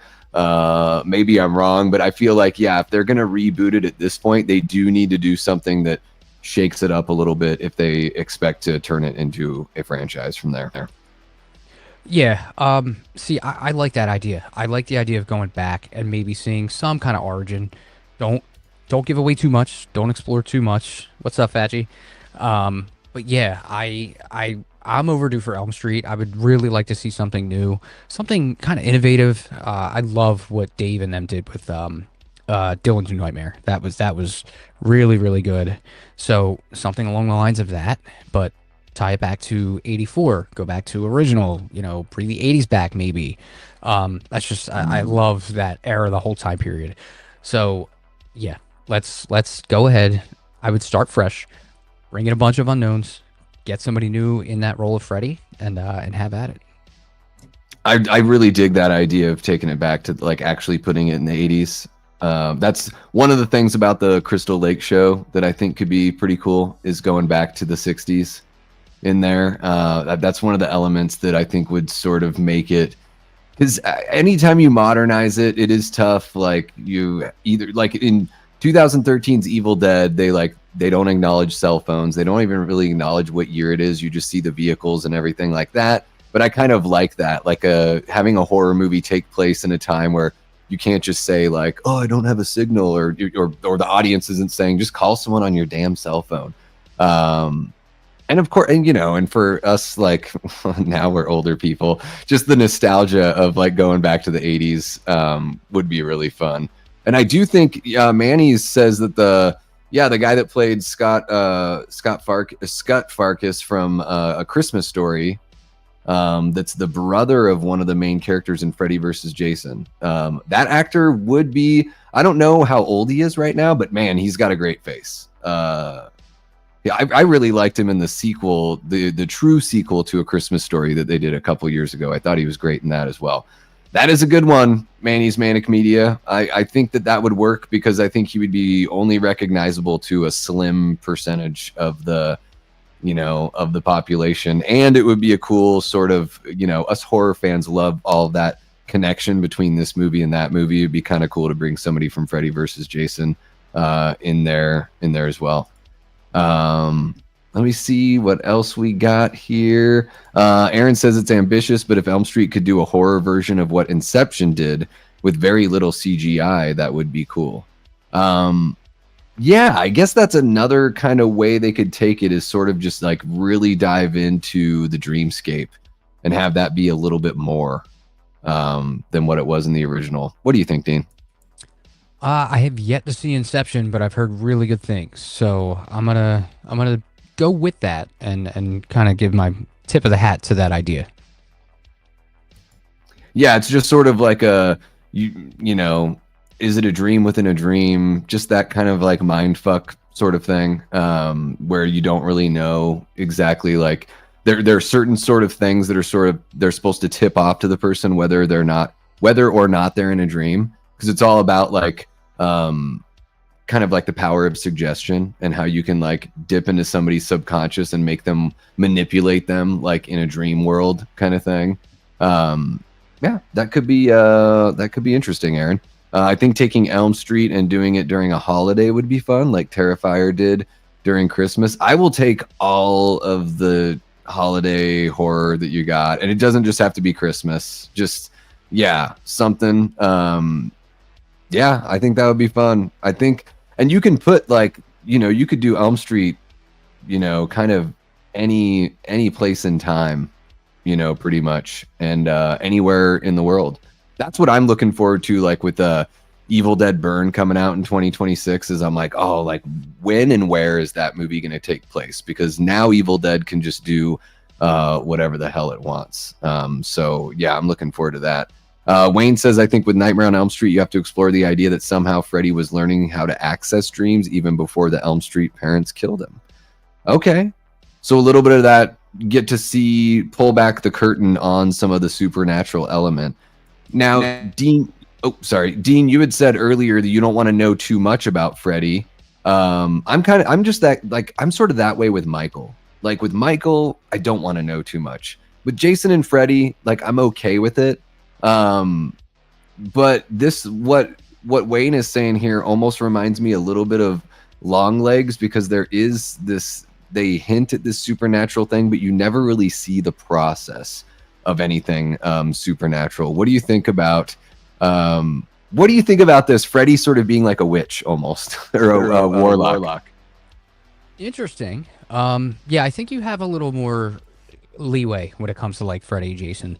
Michael, don't touch. Like, don't do the backstory, at least not too much. I know the series, whenever that happens, is supposed to kind of dive into him as a child. I think at least that was an idea. But yeah, you have a little bit more free reign with Freddy and Jason. So I'd be open to it. Like I said, there's a fine line, so don't overstep it. But I think there's room to explore without giving away too much. what would you think about if they rebooted it and you got a whole movie that where he essentially the climax of the movie is him being, you know, burned up, and sort of like the tease is him coming back, like, and then that's just like, you know, almost like you write the first two films at the same time, but we get a whole, like, you know, because we've only seen, if they are going to reboot it, they could sort of, you know, it wouldn't even be a retcon, they could sort of like retell Freddy's beginning, so it's not like they would have to use anything from Freddy's Dead. Please God, don't use anything from Freddy's Dead. But that could be kind of an interesting way to do it, although now I'm starting to think about it and I'm like, well, they would probably try to do that as a TV show, because then they could just milk it for years and years. Yeah, they could go multi-seasons with that. But I like that idea. You get two films out of it. You write them both around the same time, and you get a whole, almost pretty much an entire prequel movie to see all the setup, and then what happens in the sequel, like when he comes back. How much darker do they go? Like, I would love to see that. Let's get a really dark version of Freddy. Like, I think the remake kind of touched on that, but you know, we have our campy sequels from the original series, but I think it's time to also get real dark. Like, go real dark with Freddy, and let's see what they can do. Yeah, I think go back to that original kind of, because I feel like he's not really like jokey. There is a dark sense of humor in the first one, but it is, I mean, to me, it's just fucking frightening. And yeah, I think in the remake there was like this, it's so slick. It's got almost that WB look and everything. And they wanted to take like Freddy and make Freddy dark, but everything else just felt a little too polished, you know, just a little, just not quite dangerous enough on Freddy. But yeah, I mean, like you said earlier, you know, Jackie Earle Haley did his job. He was, you know, somebody directed him, a person that directed music videos told him how to act. And I doubt that Jackie Earle Haley wrote any of the lines of dialogue. And some of them, I think some of those lines were pretty good. Some of them felt a little flat for me. But yeah, Nightmare on Elm Street, that's just one of those, like, we need it back. And I guess at the very least, if we can't get it back, then yeah, I mean, either way, I want to follow up to Dylan's New Nightmare, because I really liked where that left off. I loved Dave's interpretation of, you know, kind of Demon Freddy, and yeah, I mean, anything Cecil does, I'll show up for and support, absolutely. Yeah, that's kind of where I'm at. I would love to see that follow up. I know they talked about wanting to do something else in following Dylan's New Nightmare, so I'm game for that. I think Dave does just phenomenal work across the board. You know, here on YouTube and It's Me Billy, you know, both great projects. And Dylan's New Nightmare, he portrayed a great version of Freddy, I think. So I would love to see that follow up and see what they do. But yeah, like I mentioned earlier, Elm Street and Friday, they are the two that have been dormant, I think, the most, that we're itching to get back. Yeah, we need him back. It can't just be Michael, because everyone's just going to hate Michael now from now on, just because of ends. Everyone's just going to piss all over it. Let's see here. What, man, we've been chatting for a good hour or so here. I think that's a good spot to sort of end our discussion for the evening. But Dean, I want you to tell us what you've got coming up here on the channel. If you have any, you know, videos that you're, you know, currently working on, or a series you're going to kick off, or anything that you've got coming up here in the spring of 2025. So I was thinking of kind of taking a page out of your book, but I liked the episode you did with some of your favorites, and you went back and did just like a bunch of your favorite childhood movies and stuff you grew up with. I was thinking of kind of just picking through my entire collection and just going through the different genres and kind of putting it out there on what I like outside of horror. Everybody knows me for, you know, being big on horror, but you know, I have a big library behind me. I own like 1,500 plus titles, so it's pretty diverse. You know, I would love to kind of dive into more. I'm not working on a video at the moment, but I've had an idea, much like you did with Halloween Ends, how to change it, how to fix it, how to make it different from what we got. I saw the movie, and I think the second or third day after it kind of sat with me, I went in and rewrote the entire back half of the movie and changed like the whole thing. So this whole idea of changing ends and what we could have gotten to tie back into 18 and Kills, that's been something I've been playing around with for a long time. So I'm piecing together something with that. I have a ton of stuff written for it, so I have to condense and get it down to like, a sizable video of 15 or 20 minutes or so. I don't want to do the 40, 45 minute or hour long, video just yet. Let me get there. I do like the fact that you mentioned the video essay thing earlier. That could be something that, I look at in the future. But yeah, so as far as the channel, like I said, it's still new. I'm still kind of working at it. Ideas are popping in as they come up. But yeah, the series with what I want to cover as far as some of my favorites and things like that. And then Wayne in the chat, he throws ideas at me. I have other friends who are like, you should do this, you should do that. So the ideas are always coming in. So it's always fun to kind of try to pre-plan or plan something out. And then, when updates and stuff come out, so all Scream 7 stuff was all over YouTube, but I kind of jumped on that right before the filming started with the whole stew idea that I did about a month or so ago. So that was a fun one to do. So playing around with a lot of ideas, and just keep a lookout for stuff coming up on the channel. Hell yeah. Yeah, I did those as a live. That's sort of like how to make it better, and I'm like, man, I really should script it and do that as a pre-recorded thing, because I think it would have a little more legs, because I think YouTube really likes the pre-recorded stuff. So I think that's one of the benefits. It takes, the editing is the biggest pain in the butt of it all, but I think that's a good way to go, to like, you can always go live later on once you've, built up that following and everything, and kind of do whatever at that point. But yeah, I think the video essays, like the way that, like, a guy with a voice like yours, like, I think that's a good way to go to really grow that audience.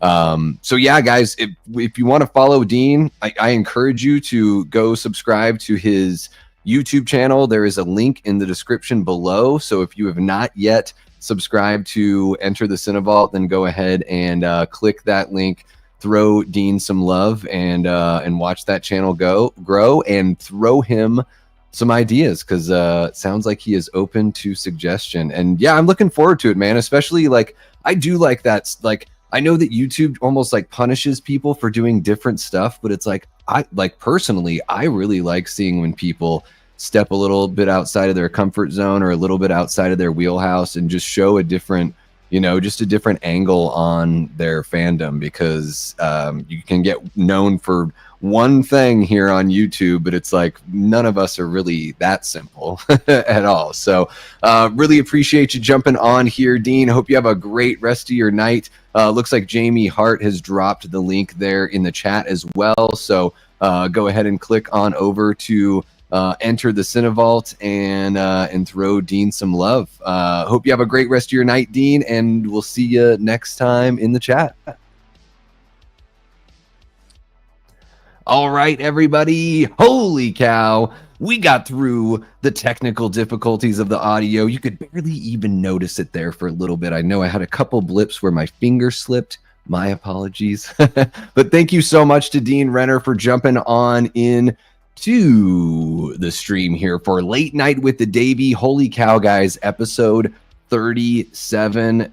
Oh, I really wanted to be at episode 50 by that year mark. Or, right before the year mark, because it would have been 52 if it's a whole year.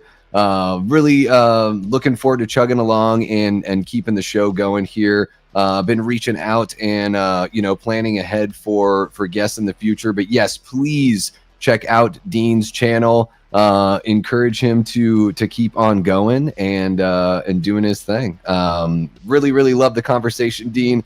Thank you so much. And really appreciate you guys in the chat for contributing and keeping us going. I didn't anticipate, talking about A Nightmare on Elm Street or anything like that, but it's always fun to, to keep things going and to just let things sort of develop naturally. You know what I mean? Technically, Demon Freddy is not Freddy. That blows my mind. Yeah, I mean, it is and it isn't, right? I mean, I think of him as sort of like the same thing, just because, the the whole meta approach for me, it was just a great way to give the franchise some more legs there, because they clearly had ran out of ideas. I mean, I like Nightmare 4, but the Dream Child, like, I don't know, like that's when it really starts falling apart there. And off topic, do you check out the new Propaganda song? I have not listened to it yet. I've been so busy lately. That's not really an excuse, because it takes like 3 minutes to listen to a song, and I do a lot of driving. Phoenix is like the most spread out friggin' city. Anytime I want to do anything, it feels like I'm driving like 40 minutes just one way. So I do need to check out the new Propaganda song, Manny's. I'm a massive fan. I love that band so much. I mean, especially like, I know they've put out so many records since, but like Potemkin City Limits is one of my favorites. That probably my favorite record of theirs. I've been listening since. I think Less Talk More Rock had come out, but I had started with How to Clean Everything.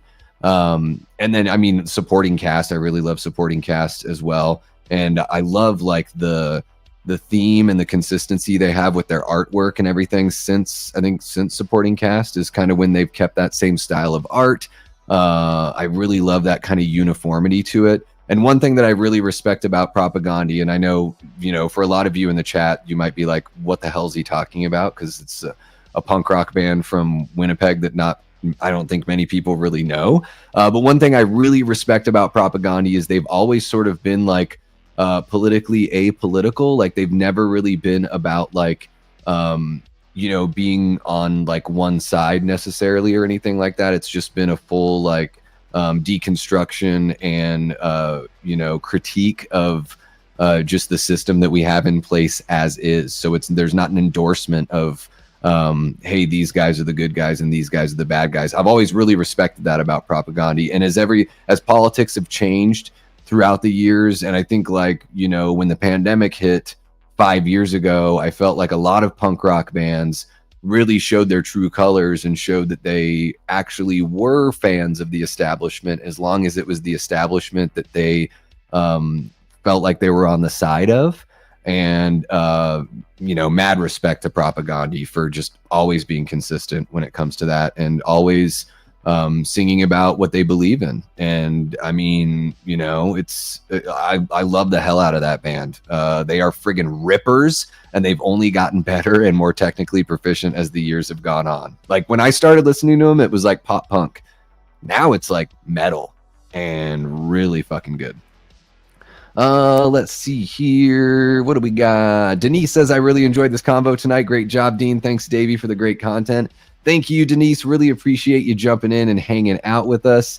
Melanie subbed to Dean. That is awesome. Hell yeah. And again, thank you for sharing that in the chat there, Jamie, of course. We got Robert the Wolfman. Ow, ow!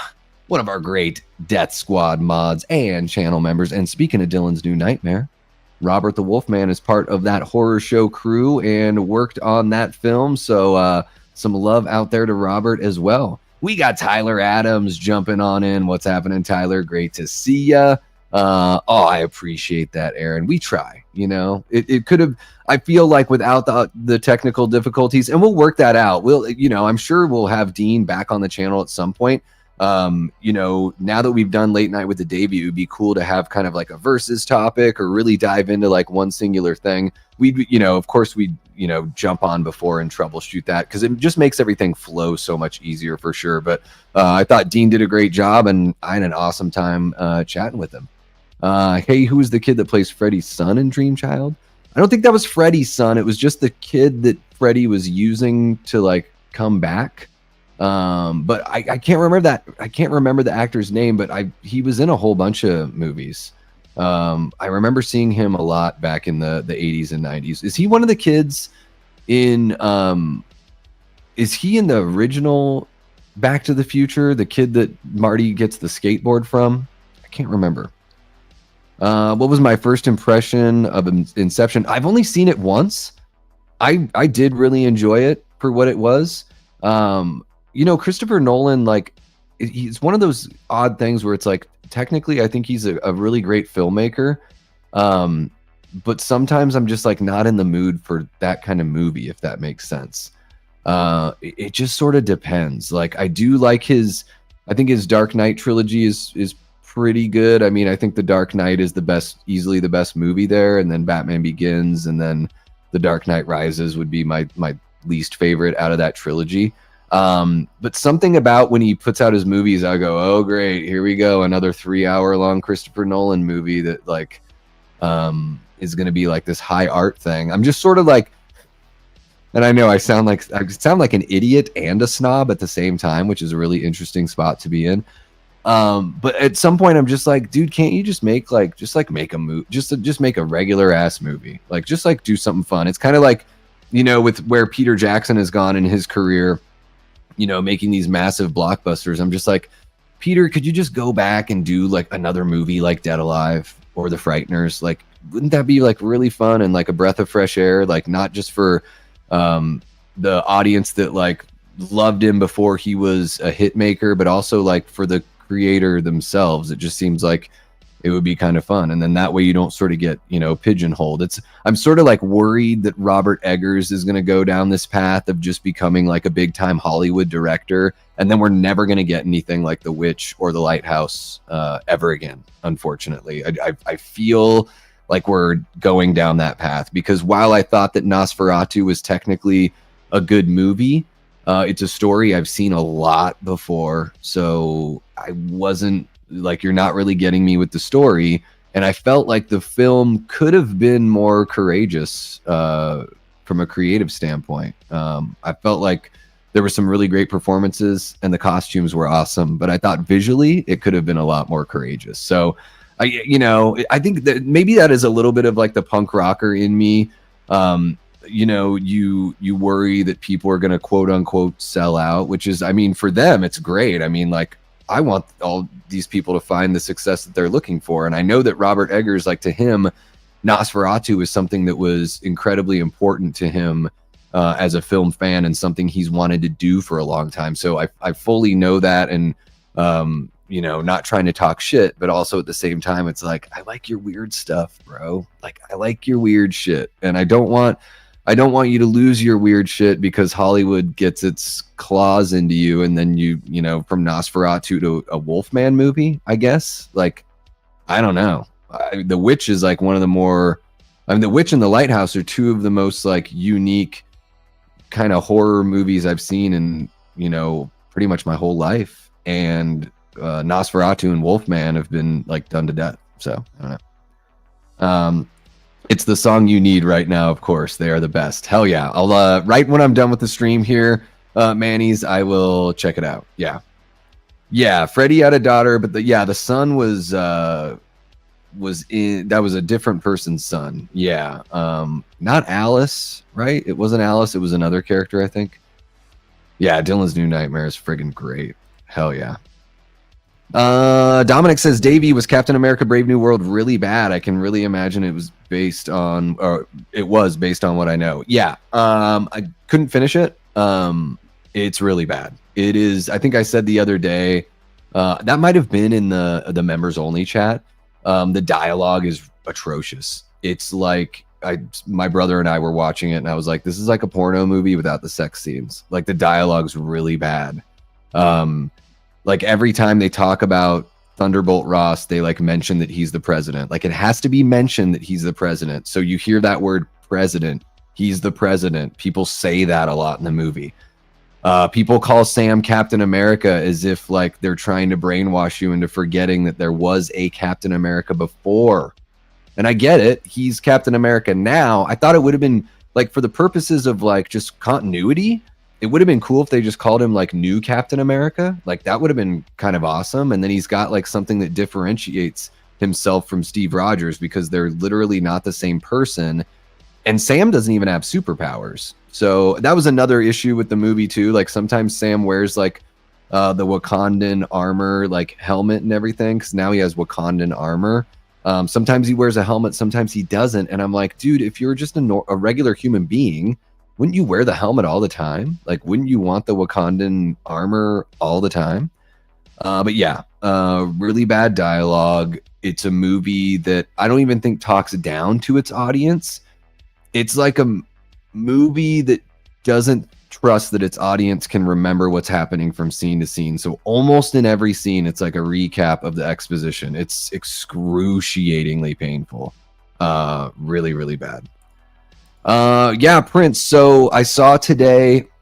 So my brother works, you know, on movies and commercials and TV shows, doing matte paintings and everything, 3D matte paintings, and you know, and now that world of 3D matte painting is like really broad, and there's so much other than just like, you know, it's full on movement and everything. It's not just still image kind of stuff. And yeah, he had worked on a State Farm commercial that it looks like they just dropped it. I saw that Discussing Film had posted it on Twitter earlier this morning. So it's a State Farm commercial that's all about like, hey, when you call Batman, you want the real Batman to show up, and it's Jason Bateman, instead of being Batman, plays Bateman. And there's a bunch of other celebrity cameos in there as well. It's really funny. Jason Bateman's hilarious in the ad. And yeah, that was a commercial my brother was working on. They originally, it sounded like they wanted it to be to debut during the Super Bowl, but it sounds like it just dropped. So if you guys go to Discussing Film on Twitter, or if you just look up that State Farm Bateman commercial, it's pretty funny. And yeah, my brother worked on, he'd be better at telling everything that he worked on in there, but I think there's like opening shot of where there's like a car accident. I think he worked on the intersection there. Then there's a shot of the bat signal and like, you know, the skyline of Gotham, and he worked on that and maybe more. Those are the two shots that I saw, you know, that he had just shown me still images of when he was working on it. Yeah, Dylan's New Nightmare friggin' rips. Let's see here. Don't run to the theater for Nolan. Neither do I. Not at all. Jared says, what's up, Davey? I feel the same way about James Cameron. Wouldn't it be great to see him take a small budget film like Terminator again? Doubt it'll ever happen. Yeah. Yeah, and James Cameron is like, what he's done for the technological side of filmmaking is so impressive and amazing. Like, I think he's made good movies as well, but I think like the true legacy of somebody like James Cameron is, and I'm not saying that he's creating these technologies, because I know other people are creating things like Photoshop and everything else, and he's using them in his films, but I think like, you know, he is still a driving force for technology to be you know, built and used for film. But yeah, I think all of those big time filmmakers, would love to see them limit themselves with a budget, get a little more creative. I still think the original Terminator, probably my favorite James Cameron movie. I'm trying to think if there's anyone that I like more, and I don't think so, because I like Aliens. I don't love Aliens. I like it. I love Alien, and I love the Terminator. So yeah, I would say Terminator's still my favorite. You know, it's like Quentin Tarantino. Like, I want to see him do. I'd love to see him direct an Evil Dead. Evil Dead, old Western, Evil Dead movie, directed by Quentin Tarantino. Give him a budget of like $20 million. That's it. There you go. Yeah, Werewolf and a Labyrinth sequel. See what I mean? Like, what's going on there? You know, they're taking. So it just doesn't seem to be very creative. Jamie says Nolan does have a certain style that tends to drain the energy out of a person, but I do really like his stuff. Well, most of it. Yeah, and I totally get that. I mean, his films, they look beautiful. He's usually, you know, making like his movies are profound. You know, there's usually something like really important that he's going for. But yeah, just to jump back to like what I had said earlier, it's just like sometimes it's just like, you know, a band. Like sometimes you start getting the feeling like you've put out the same album 5 times in a row. Like, I just want something that like really does feel different. And I think that's where I'm at with Nolan. And I think it would help the other movies shine if they weren't all kind of samey in that way. Let's see here. Erica, what's happening? You are a little late. You can always scrub on back. We're now just chit-chatting, and I'm just talking about talking out of my ass, really, Erica. You miss Dean Renner. I can't even talk now. You miss Dean Renner from Enter the CINEVAULT. We had a little chat about Dean's return to YouTube. We talked about the Leprechaun franchise, a little bit about A Nightmare on Elm Street, and what Dean wants to see, or what Dean is looking forward to most in the world of horror for 2025, and just film in general. So yeah, if you scrub on back, you can check that out for sure. But always great to see you, Erica. Hope you are doing well. Aaron says, Davey, have you seen the Spinal Tap sequel teaser yet? I hope they do right by the sequel. I have not. I had no idea. Spinal Tap sequel?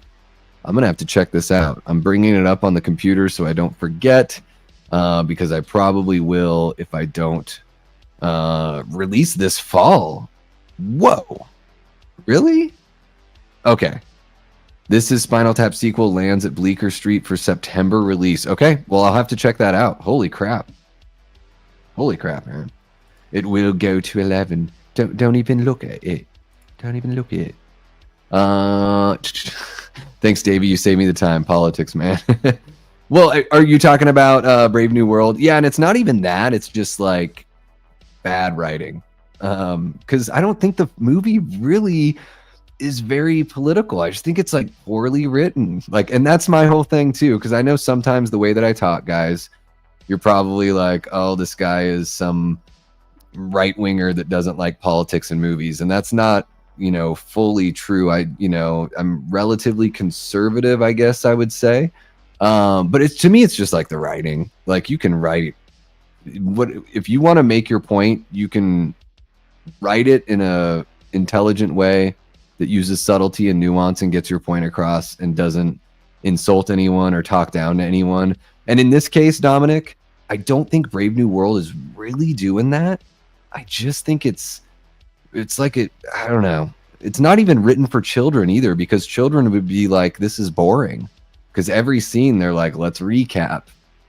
Pun intended.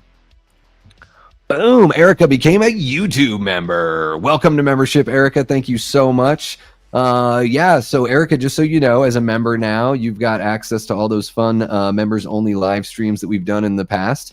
I've gone through a little bit of a shakeup in my life, some big changes in my personal life, but we're back on track of doing members only streams once a week. In fact, this week on Monday, we did our very first members only trivia, which was a lot of fun. And our Death Squad mod, Jamie Hart, who's in the chat, won that trivia. And she is the winner of a beautiful Steelbook 4K of The Blob from 1988. So keep an eye out for those member streams as well. And thank you so much for becoming a member.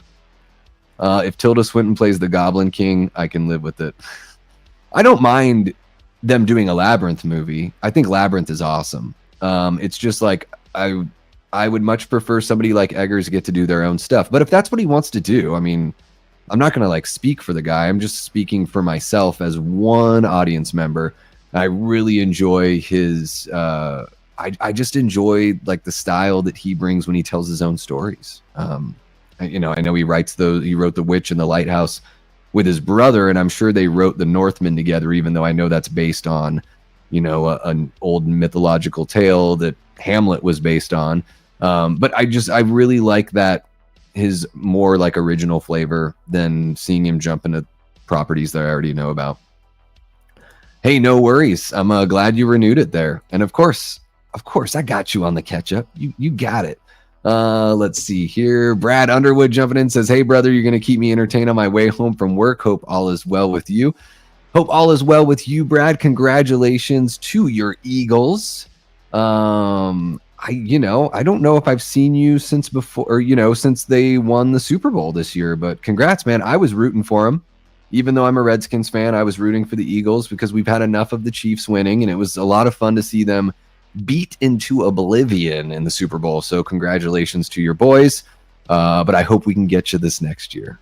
You know what I feel, even though there was a bigger gap in the score by the end of the game on the NFC Championship, Brad, I do think the Redskins would have beaten the Chiefs. I don't think the Chiefs are the second best team in football. I think our guys, if we had another crack at you, would have done better than they did. But what the heck do I know? Dominic Johnson jumps in with a $2 super chat. Thank you so much, Dominic. Says, you're the best, man.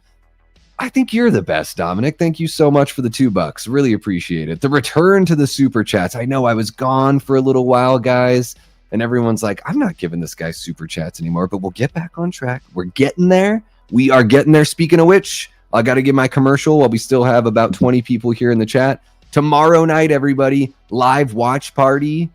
Big Trouble in Little China, 9 p.m. Eastern, or is it 8 p.m. Eastern? Let me check because I don't even know my own channel. Let me see here. It is going to be 8 p.m. Eastern. Okay, that makes sense because I wanted more people on the East Coast to be able to watch in case you have to get to bed relatively early for work. So yeah. Big Trouble in Little China, 8 p.m. Eastern tomorrow. The movie's streaming on Amazon Prime if you don't have a physical copy. So hope you guys tune in for that. That's going to be a hell of a lot of fun. I absolutely adore that movie. Quite possibly my favorite John Carpenter that's not a horror film, I would say.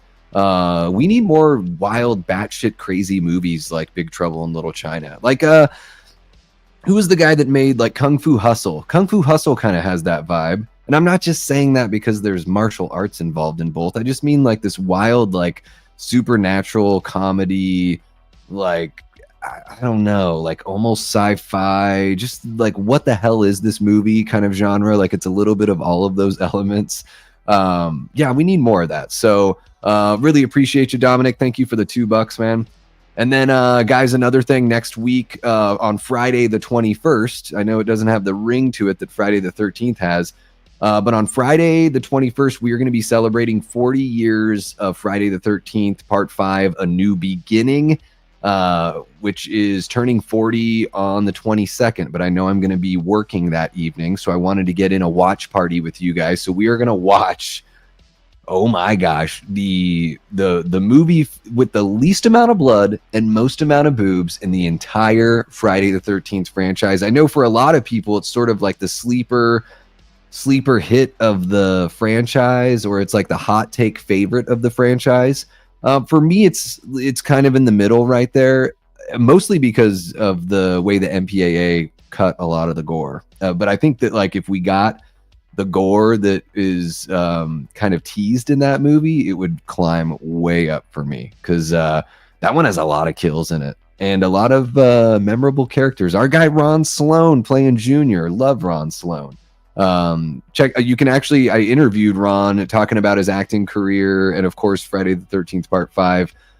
Interviewed him earlier or in the fall of 2024, so you can check that out on the channel if you would like under the videos tab, or if you go to the Friday the 13th playlist, it's in there as well. So, and I did reach out to Miguel Nunez Jr. hoping I could get him on the channel. We were just never able to find the time, but hopefully I can bring him on at some point. We can have a little chat about his career, because not only was he in, Friday the 13th Part 5, he was also in Return of the Living Dead, in 1985 as well. And to tie it back to our discussion earlier about the Leprechaun franchise, Miguel Nunez Jr. is in Leprechaun 4 in Space as well. The always charming Miguel Nunez Jr., of course. Let's see here.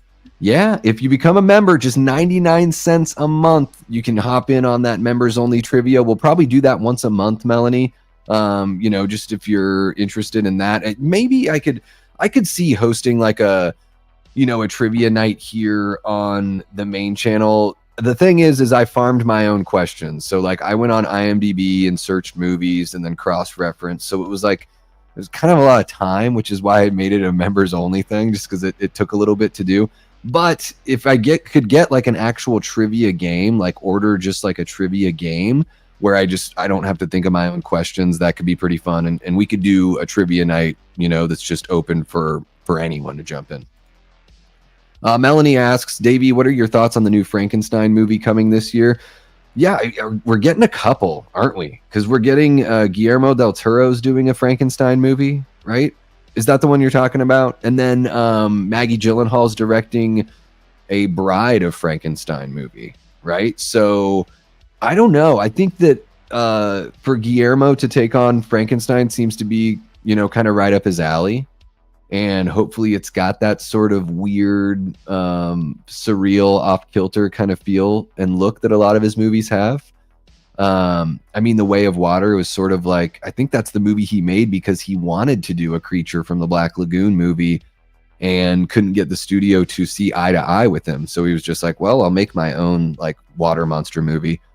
And then, you know, Maggie Gyllenhaal, I don't think I've ever seen a movie she's directed. I like her pretty well as an actress. I've never seen her in anything that I thought she was bad in or anything like that. So not sure about the face tattoo Christian Bale monster, but all I've seen is a poster. So it's like, what the hell do I know, right? I do think the original Bride of Frankenstein is a superior film to the original Frankenstein. So what? The original Frankenstein is what, 31 or 32, 1931 or 1932 when it came out. And then Bride, I think, does an even better job, as amazing visual effects and great performances. The music's fucking fantastic. I think James Whale is such an awesome director, and I think another really cool thing about James Whale is like he was you know, proudly out and gay back in the 30s. Like, you know, in our time, we talk about how brave and courageous it is, but it's like, take it back to the 1930s and have a guy that's like, yeah, this is the way I am, and I'm not going to hide it. Like, I think that's pretty punk rock, pretty awesome. And I mean, even cooler than that, because, you know, who you're attracted to doesn't really matter that much. Really, even cooler than that, he was a great filmmaker. So I'm looking forward to seeing, like, I'd love to check out a teaser trailer. Melanie, I know you're relatively new to the channel. Usually I will only check out a teaser, and if I'm hooked and I know I want to watch the movie, I'll even stop the teaser right there because I don't want to see anything else that would ruin it. But I stopped watching like full trailers because they just either deflated my excitement or showed too much. So I will definitely check out the teasers and see what I think, and make the call on whether or not I'll check those movies out in the theater from there. And then sometimes, guys, like when it comes to a movie, you know, that I'm sort of on the fence about, I might even set like a super chat goal and just do like, hey, you know, 5 super chats of $2 or more, and I'll go see this movie and do a live review of it or something like that. And then that way you guys can help pick up about 2/3 of that ticket price for me. 8 p.m. Eastern time, Andy. So Central, I think you would be 7 p.m.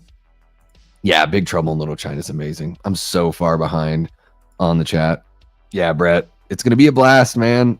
I don't know if it can be as cool or as fun as your guys's watch parties. Your guys's are very entertaining. That's the one thing about being a solo show, is sometimes I'm like, man, I'm just not that much fun over here. But I'm looking forward to it for sure.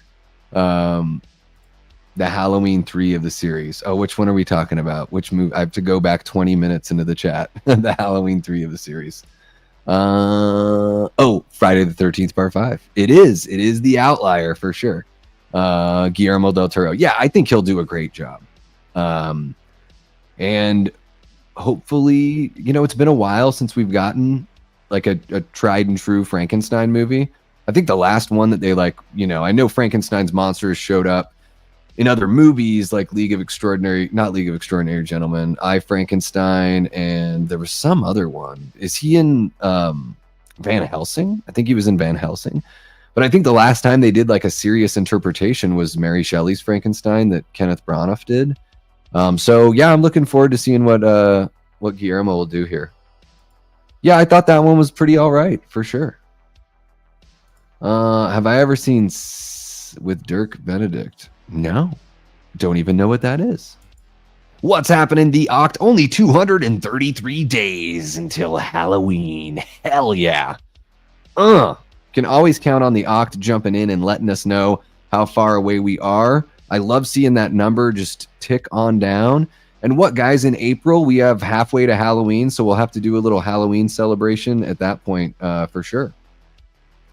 Big Trouble theme song is amazing. Oh, yeah, anytime John Carpenter's doing the music, I love it. I mean, even when he's not, like the Ennio Morricone soundtrack for The Thing is amazing. So even when John isn't doing the music, he always picks somebody really great to take care of the soundtrack. I do think it's really cool. Like, there was a series that I had here on the channel, guys, that I sort of bailed on, called the Physical Media Show Off Show.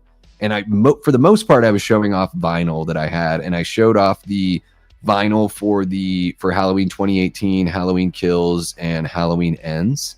And I actually have two. I have the standard version of Halloween 2018, and I have an extended Halloween 2018 as well. But one of the things I discussed while covering that physical media is that I just thought it was so cool, or that it is so cool, that when John makes a movie, for the most part, he's in control of the visual element as well as the audio element. And I can't really think of any other director that does that. I mean, of course, I guess you could say like Quentin Tarantino picks great soundtracks for his films. If he's in fact the person that picks all of those songs, I would imagine he is. But for John to compose the music and to have that level of control over your audience, I think is really powerful in film. And I mean, just look at Escape from New York, Big Trouble in Little China, and of course, Halloween. Look no further. Let's see here. David Lynch he compose the music for his movies as well? I did not know that, Jamie. Did he do that all the time? Was that something that was his thing? Because I know that he played music. I guess I didn't know that he composed the music. It is amazing. It's a really, I mean, you guys hear me talking on the channel always about I like feeling immersed in a film, and I don't think there's any better way than for that visionary, for that director to know what they want from the story, what they want from the camera, and what they want from the music, and to be able to sort of like put that all together themselves is extremely powerful stuff. Yeah, I mean, obviously one of the reasons why guys like John Carpenter and David Lynch are thought of so highly from within the community and thought of so highly from their own contemporaries. All right, Andy, you have fun watching Kraven the Hunter. I'm interested to know what you think. I haven't heard the best things about the movie, but maybe it's really entertaining, And holy cow, look at that. We've been going for just over 2 hours. I think maybe it's about time I hop off as well and grab a little dinner.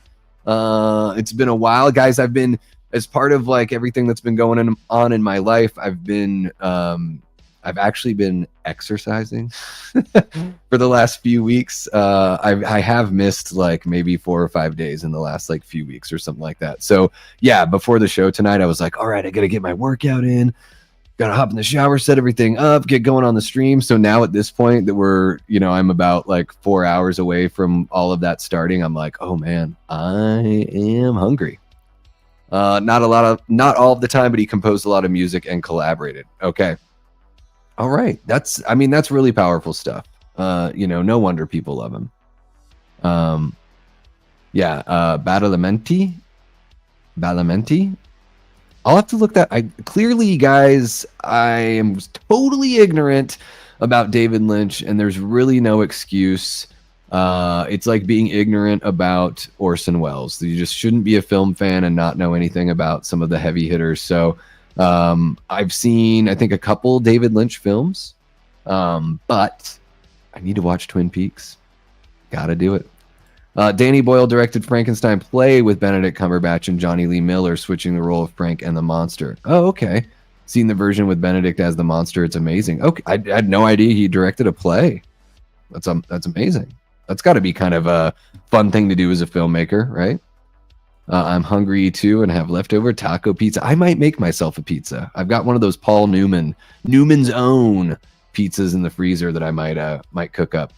Thank you so much for checking us out, Melanie. Really appreciate you, guys. Why can't I ever say it? Melanie, I'm gonna look up your channel right now and put it in the chat because I keep on screwing it up. Here we go. I'm getting it going. Don't you worry.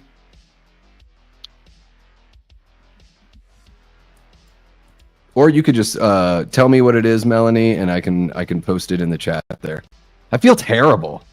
Why can't I remember that? You posted it way before, and there we go. Screen Queen Reviews. There we go. And I'll post it in the chat. That way people can click on it. Boom. Yeah, Melanie is covering a lot of fun content here. Let's talk about Unfriended. Let's talk about Jennifer's Body. A Ghostface tier ranking. That's pretty awesome. Reacting to your horror hot takes. Ooh, that's a good one. That's a good idea. I love that idea. I'm going to steal that idea. I think I saw Cody Leach did that as well. I really like that idea. Oh, you already got it. And there, I just did it again. All right. Thank you so much, Melanie. Really appreciate you jumping on in. You guys have been awesome. I'm going to be back tomorrow night at 8 p.m. Eastern. We are going to watch Big Trouble in Little China. Looking forward to that one. And then, yeah, more content as we go. So keep an eye out. Oh, really quick before we head out, I do want to show off the merch shop again. There is a link in the description below, so you guys can check out the new merch shop over on Fourth Wall. We have a whole bunch of fun stuff, and I'm going to be adding to it. I've heard they're much more reliable and so much better than Spring. So making the move over there, and the shop should be hooked up to the YouTube channel here shortly. So go ahead and check that out if you'd like. But I will be back tomorrow night, 8 p.m. So pumped for Big Trouble in Little China. I will see you guys then. And, until next time, I've been and will continue being Davey Deathray. Take care.